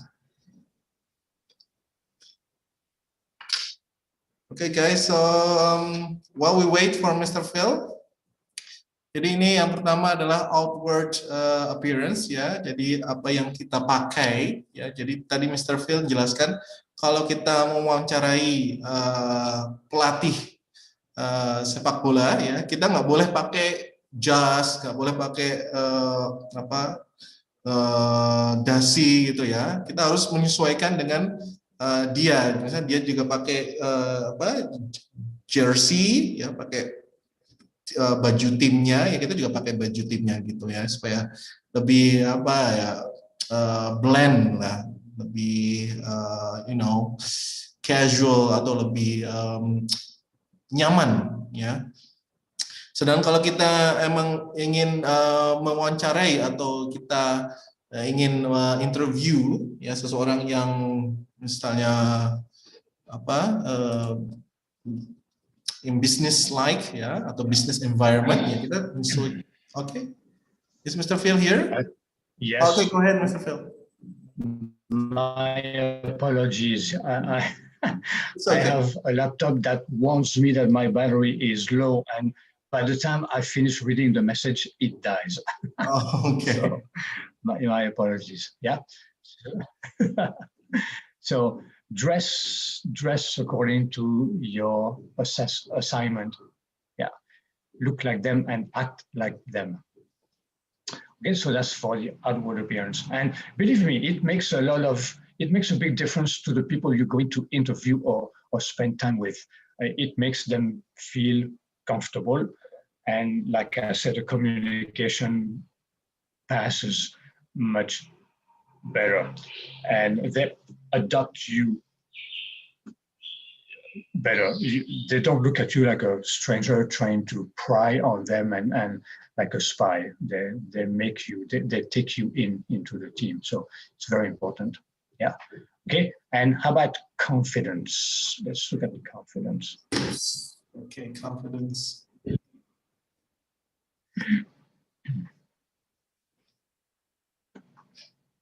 Confidence. So let me read this and then we can elaborate. Your audience assumes that you know everything. Remember that. Yeah. Let's say I go back to the example of you are a journalist and you are going to interview some personality. Yeah. When you get there, they look at you and they think that you know everything. That's why you are a professional, or at least you act like it, and they look at you as such. So they know who you are, they know what you're supposed to do. So even if you don't know everything, which is the case, yeah, because most of us are always novices at what we do, it doesn't matter. Act as if you knew everything. Yeah, don't let them see you sweat. If you do that, you've lost. Yeah, so smile, move around, and use body language. If you can't move around because, like to say, you're interviewing somebody who's sitting and you yourself are sitting in a studio or in an office, use body language. Means use your arms, turn your head, make people, entertain people with your body. Yeah, don't just sit there and talk and being immobile because that's boring. Yeah, but if you move around, even if in your chair, you entertain them, and to them, it's good because that's what they want to see. Yeah, and it keeps them on the edge of their seats. Yeah, so move around and use body language. Choose language that fits your subject. Now, I know most of us, when we speak a different language, we have a tendency to want to use fancy words. Yeah, because it sounds good. It sounds like, oh my gosh, I know English. You know, I'm going to impress them with my language. Don't do that. Do not. First of all, because the words you use, they may not know them. If they don't know what you're talking about, that's a problem. Also, before you use those words yourself, make sure that you know what they mean. Because it's quite embarrassing for people to use some fancy word thinking they sound good when people tell them, oh, that doesn't mean that, it means something else. And you feel like an idiot. Yeah, so be careful with the language you use, be careful with the vocabulary you choose, and try to just stay simple, because the simpler you are, the easier the contact and the communication will be. Your English is probably better than theirs, so you don't want to use language that they cannot understand. Yeah, so again, stay on your audience's level. Yeah, avoid the temptation of using fancy words. Yes. Okay, so what's your language? Choose your language accordingly. Yeah. Okay, and finally, English language. Yes. Okay, there we go. In the field you're in, which is in journalism, yeah, your English is likely to be better than anyone else around when you do your interview or your assignment. Yeah, because you are supposed to know English. They are not. So you can assume right there, before you go, you can assume that your English will be better than theirs. So they are not the ones who will judge your English. Do you understand? So when I say don't sweat it, meaning don't think, oh my gosh, what if my English is not good enough? What if I make mistakes? What if? Don't worry. Yeah, again, your English is likely to be better than theirs. And if any, they will listen to you and say, wow, pretty good English. This guy is good. Yeah. So they are more likely to make positive comments on your English than negative comments. Yeah. So just remember that. Okay. Okay. One more thing. Take time to prepare your topic and rehearse your interview. Prepare your topic. Know what you are going to talk about. Prepare your questions. If you go to interview somebody, it's very likely the people will want to know what questions you will ask them so that they themselves can be prepared with an answer. So they also look good on the interview. Yeah, so you have to prepare your questions ahead of time. So you need to know what your topic is. You need to know what you're talking about. You need to show them that you know what you are talking about. So prepare your topic really well and rehearse it. So use your friends. When you think you're ready, use your friend, call your friends around and say, okay, I need to rehearse my interview. Can you help me? You be the one I interview and you are the audience. And you do that, just do it so that the day that you go out and interview your person, you know what to expect. And you will not be shy and you will not be scared and you will not be anything because you will already know what it's like. So the day you do the real thing, it will just be like another rehearsal. Do you understand what I'm talking about? So rehearsing is very important. Yeah. Again, keep your vocabulary simple and avoid fancy language. Okay. Okay. Okay. I think last one quickly. Okay. The final word.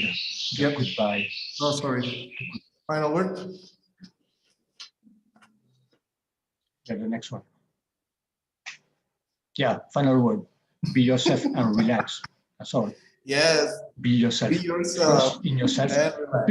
You can do it. Believe in yourself. Right. Believe in yourself. You can do it. If someone tells you, I want you to go and interview this one person, if they ask you, it's because they know you can do it. So don't underestimate yourself and don't think, oh, I can do it. No, you can. Just prepare, rehearse, and be ready. And relax. It's not that. True.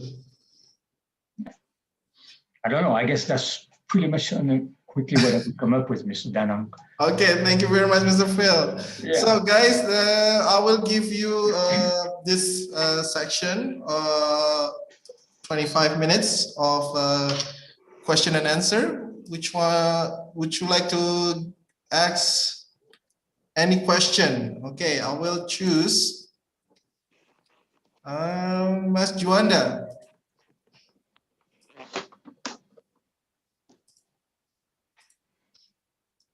Hello, Mas Juanda. Yes, sir.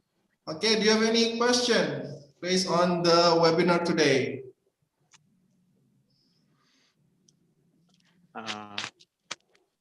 Boleh dikasih share contoh. Tadi kan dikasih 2 contoh kreatif. Yes. Kasih contoh lebih lagi, sir, biar nambah wawasan. Ekonomi kreatif, yes. Ditambahin contohnya lagi, sir, biar menambah wawasan. Kenapa? Ditambahin lagi contohnya, sir, biar menambah. Oh, ditambahin lagi contohnya. Oke. One question dari Mas Juanda. Oke, aku tampung dulu ya, Mas Juanda ya. Ini siapa lagi? Contoh ya, tambahan contoh. Oke, ada contoh. No worries. Next one, can I have Mas Yan? Mas Yan, do you have any question? Pak, citizen journalism itu kayak apa, Pak? Oke. Kerjanya. Oke. Thank you, Mas Yan. Oke, berikutnya. Can I have Mbak Cici?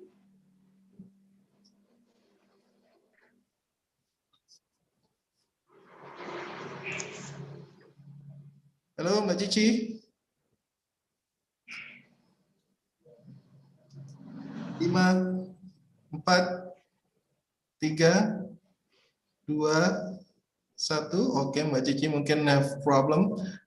Mas Yuzek, do you have any question?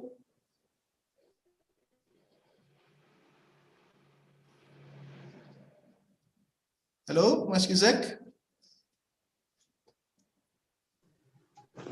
Okay, Mr. Dana. I would like to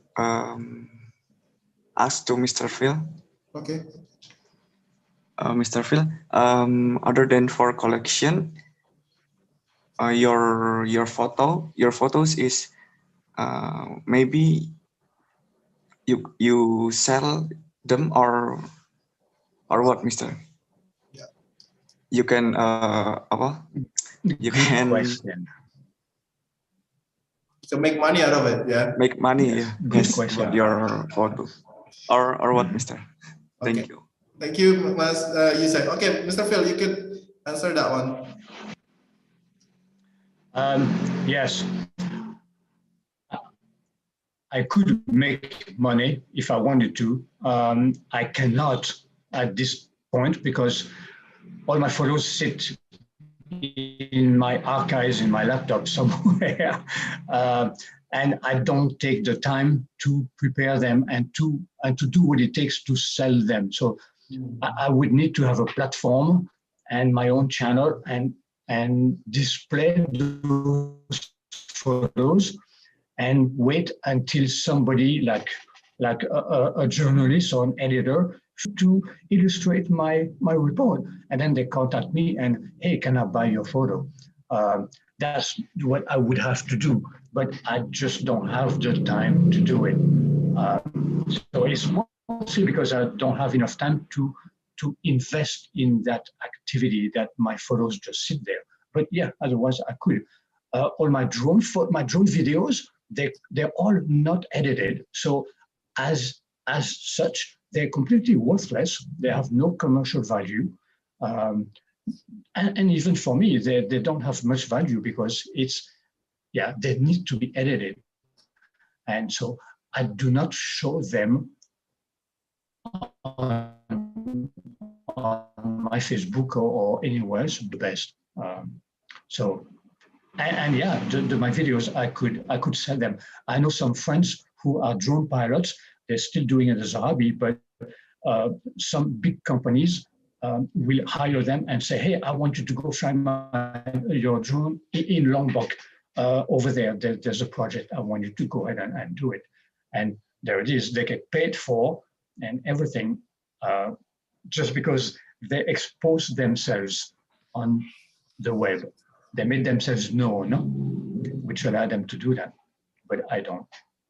So yes, Mr. Yuzak, you can do it and you can make money. But there's a lot of people putting photos and videos on the web. So the thing is that before anybody finds yours, who needs to find them and be interested in them, it'd be a long time before somebody comes knocking on your door and say, hey, can I buy your photo?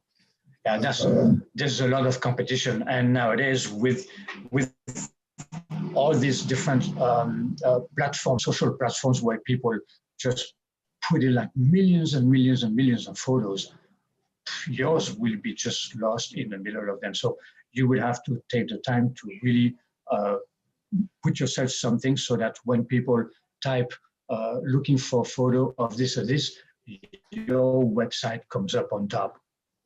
That's pretty much the only way that you would get customers. Thank you. Okay, Mas Jack, do you have any question on today's webinar? Nothing, sir. Nothing? Okay. Let's see next one. Mbak Corin. Hello, Mbak Corin. Do you have any question? No, sir. No? Okay. Thank you. Mas Bayu? Hello, sir. Okay, go ahead if you have a question. Mungkin untuk Mr. Phil, dari sekian foto tadi, yang paling berkesan buat Mr. Phil yang mana sama kenapa? Okay, Mr. Phil, from all your photo, which photo is make you have a certain feeling? Yeah, special feeling.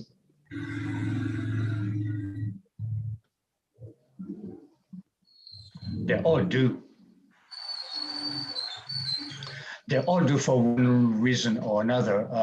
The 21 photos that I sent you the other day, Mr. Danang, I don't know, they meant something to me that was good enough for me to think, oh, Mr. Danang might like it. Yes.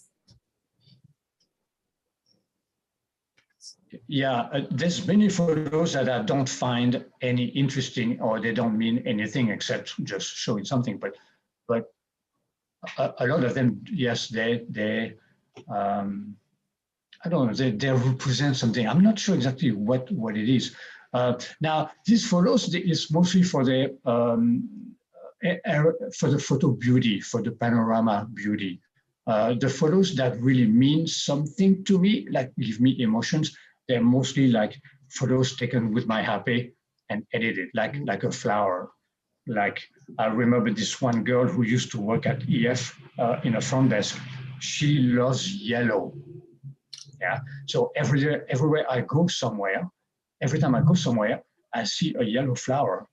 I take a photo of that and I share it to her. To make her couldn't stop thinking about you. So these are the kind of photos that emotionally mean something to me, because they do have a story behind. Okay. There's a reason why I took that photo. Yeah. But Thank you. of the photo, the aerial photographies, not really. Okay. Thank you. Okay, thank you, Mr. Phil. Thank you, Mas Bayu. Next one, Mas Tama. You have any question? Thank you, Bayu. Yes, sir. I want to ask Mr. Phil, which one do you prefer, analog camera or digital camera? Yes. Because I'm very like analog camera, 35mm is good. Good. Thank you. Yes, Mr. Phil, which camera do you prefer? Analog camera, the black or white, or do you prefer the digital camera?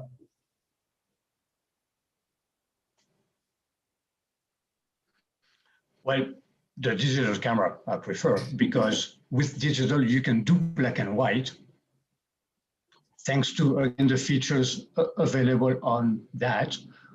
While a black and white camera, well, I mean, black and white cameras don't really exist, do they? They still. I think the only time that you could, they still do.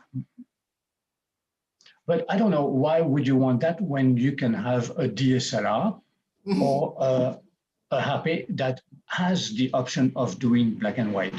So you take any colored photo and you turn it into a black and white thing. So if I understand, Mr. Tama's question was basically, should you have two cameras or should you have one camera? Okay.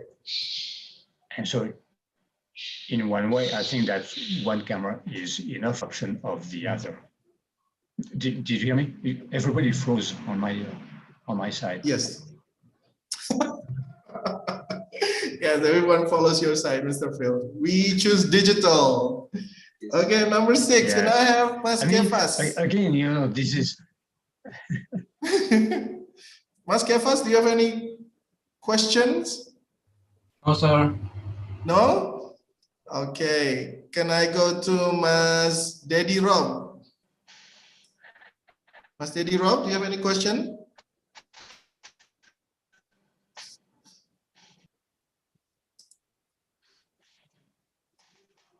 Hello, Mas Daddy Rob? Yes, sir. Yep. Do you have any question about today's webinar? Yeah. I want to ask Mr. Phil.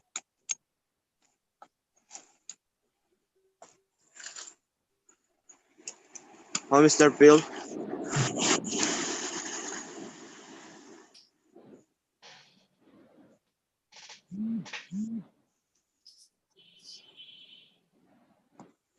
Your question is?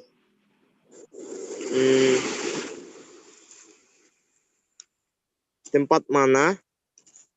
Which place, Mr. Phil? Oh, membuat Mr. Phil merasa bosan gitu, sir. Oh, okay.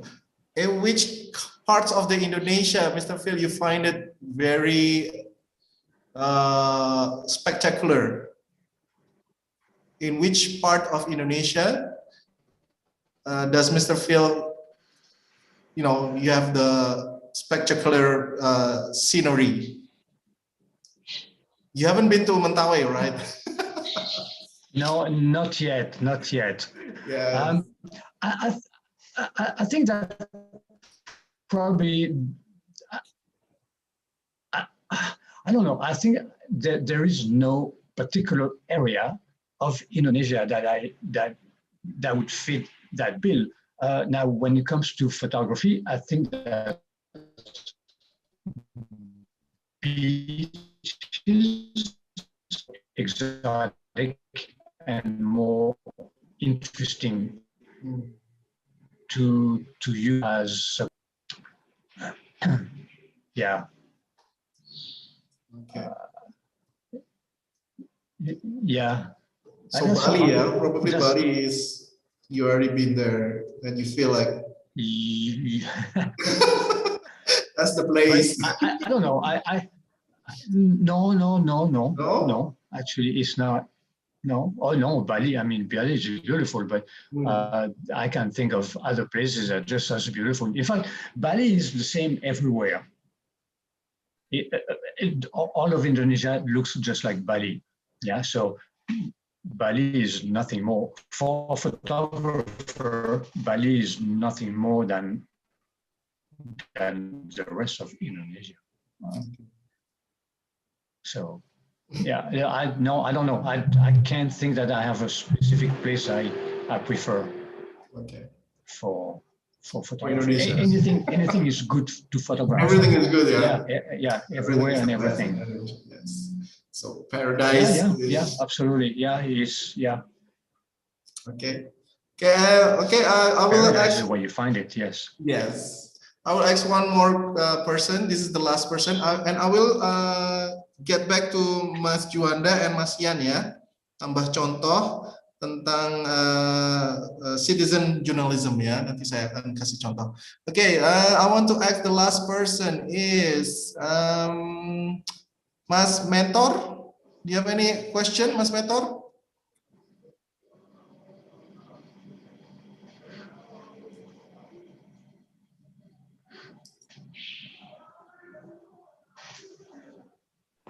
No, sir, no.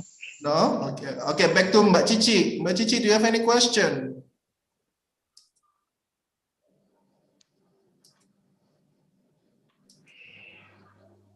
Hello, Mbak Cici? Yes? Sure. No? Okay. Okay, yeah. Okay, I will give you one example of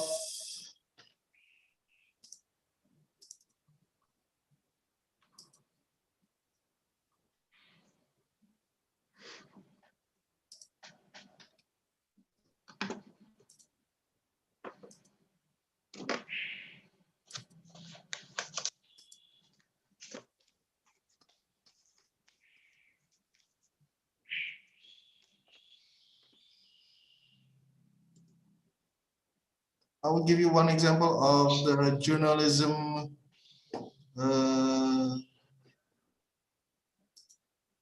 citizen journalism. Okay. Hello, guys.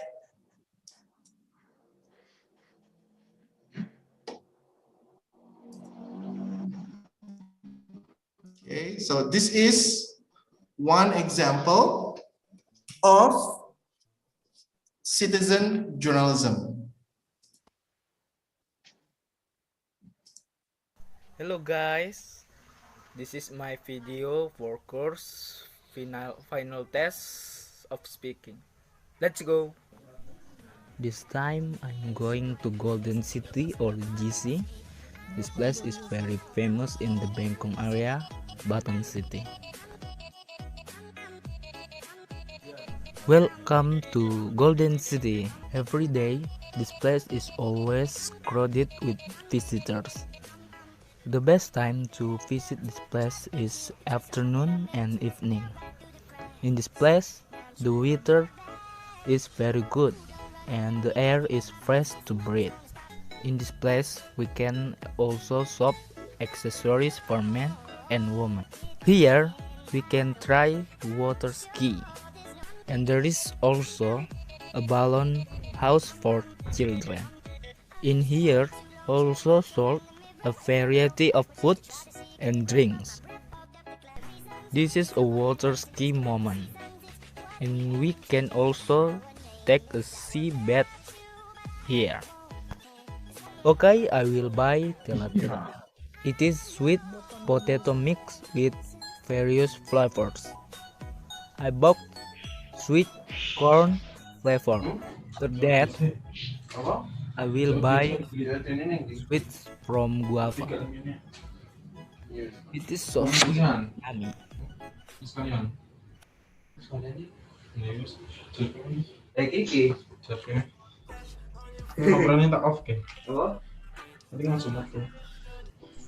Moving on from there, I will visit miniature Indonesian house.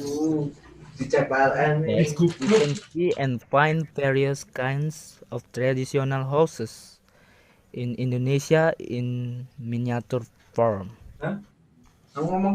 Also, you can find out the characteristic of the traditional houses of each region in Indonesia. Besides that, this place also has miniature animals. In Golden City, we can play go-kart. This is the trajectory, but currently no one is playing.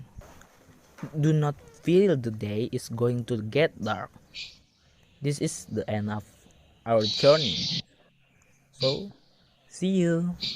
Hello guys, okay now today I'm here to stay to Thailand.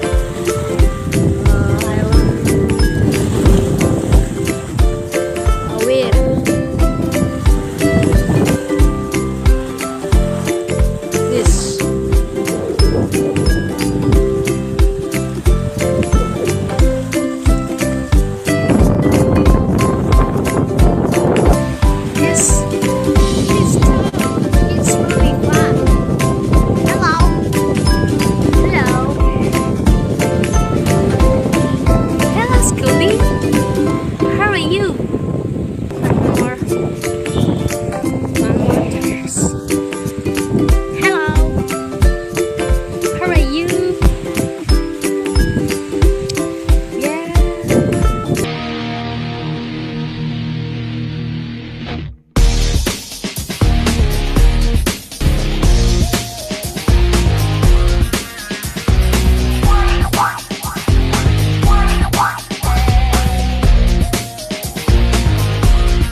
can visit this place every day if you have a time to relax. This place is suitable to visit when is it not raining. You can take some coffee or cappuccino in this place.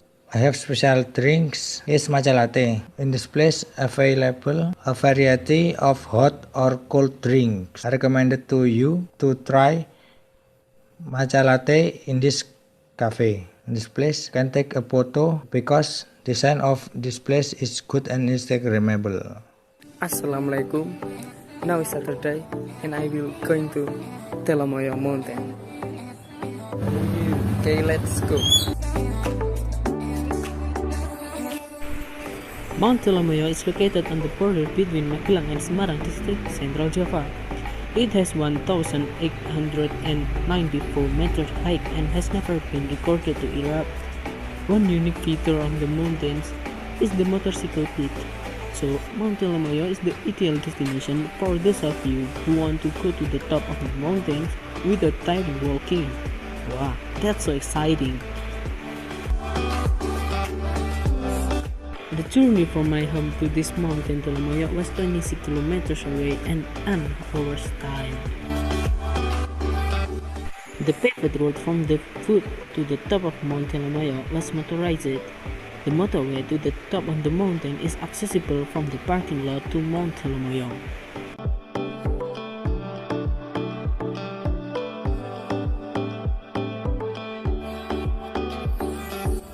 An admission fee is 50,000 rupiah per person.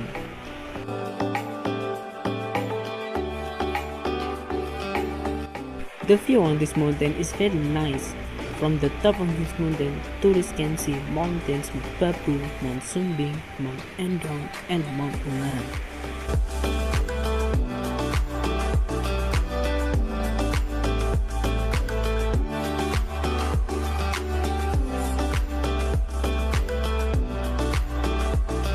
The best time to get to this mountain of Telomoyo is in the morning and in the summer. There we can see the sun rising and not foggy if we go there in the summer. Unlucky me, I went there in the morning and there was thick fog. Yo friends, and now we here in Telomoyo mountain. And now coffee time. The visitors would come here to see a beautiful sight, San Mori, sport, jogging or cycling, or just to drink coffee with a view of the mountains. There are many coffee shops. You guys can stop by for a coffee, instant noodles, pancake drinks, and some of them sell barbecues. When you come to this place, you should enjoy a cup of coffee and instant noodles with a nice view of the mountains. Visitors can rent jeep for trips, camping trips, and spending time with their families. Hey, welcome back to my YouTube channel. Today I want to tell you some interesting place in my town. Of course, Salatiga City. Salatiga is known as a cool little town because there is located at the foot of Mount Merbabu. Salatiga is also famous for its friendly and tolerant citizen. Okay, back to the topic. The place is quite far from the city center. Let's enjoy the view.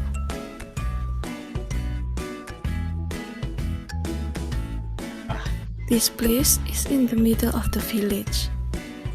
And this place just opened 4 months ago. And it's already well known.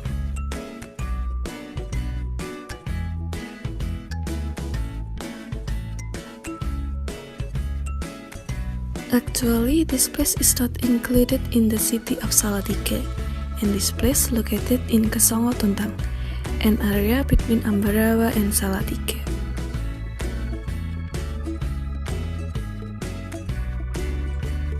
Okay, let's go over. Kulon Omah, coffee and sunset. Let's start hunting food, guys. In here, the food is delicious too. Come on and enjoy eating. Just like the name, this place is perfect for drinking coffee and enjoying the sunset. Let's go! When the weather is clear, you can enjoy views of Mount Merbabu, Terumoyo, and Merapi.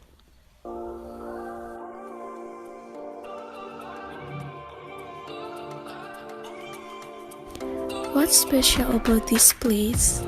Here, we can while surrounded by a large fish pond. FYI, there is also have a bridge that can be used for photo spots and seeing the scenery.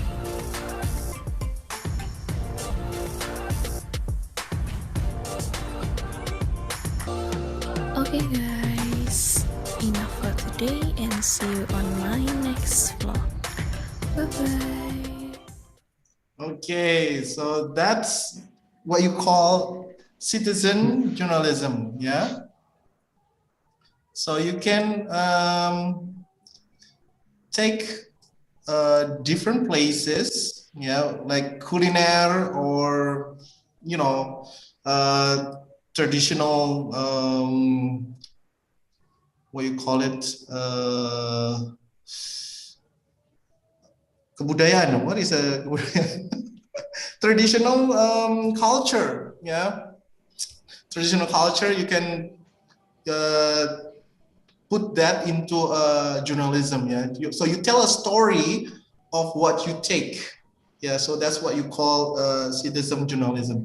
Jadi nanti teman-teman misalnya kalau ingin mengupas atau mengilas suatu tempat, itu nanti bisa menceritakan tentang tempat itu ya. And then you can put it into the station TV. Mungkin bisa ditawarkan ke televisi stasiun televisi ya. Misalnya kayak we have Net, we have Trans TV, we have apalagi Kompas ya, Kompas TV. Itu kalian bisa kirim hasil karya teman-teman itu di situ ya. Nanti mungkin ya itu tadi ya dapat. Thank you Mas Bayu. Yum. Yes, I was looking at you eating those things. Really hungry. Oke ya Mas Yan, ya jadi hasil karya teman-teman itu it is a citizen journalism, oke? Oke ya, jadi nanti kalau setidaknya COVID ini udah selesai, teman-teman bisa datang ke kampus kita ini dan bisa menggali skillnya ya, baik itu soft skill ataupun hard skill ya. And then you can di sini juga ada bahasa Inggris ya, with the help of Mr. Phil. Nanti kita bisa practicing our conversation and then our speaking, our language itu nanti bisa diterbitkan ke international broadcasting. Okay guys, and the time is already 10 o'clock. Okay, and I think that will be the end of our session webinar today. I would like to give a great thank you for Mr. Phil in preparing in a short time. Just 1 week, sir. Yes, thank you very much for coming to our webinar, our first webinar, discussion webinar. And thank you guys for coming also, teman-teman mahasiswa semester 2. Like I said, ya, refresh lagi niat kita, perbarui lagi niat kita mau jadi apa, kita pengen menghasilkan karya apa, oke? Jadi jangan menyerah, tetap semangat. Okay guys, thank you very much for coming in this today webinar, and I will close today webinar with gratitude. Yeah, thank you very much. Assalamualaikum warahmatullahi wabarakatuh. Thank you, Mr. Phil. Thank you so much, and I want to thank you, the students, for their wonderful questions. Yep. Yes, thank you so much. Thank you. Yeah. Okay, guys.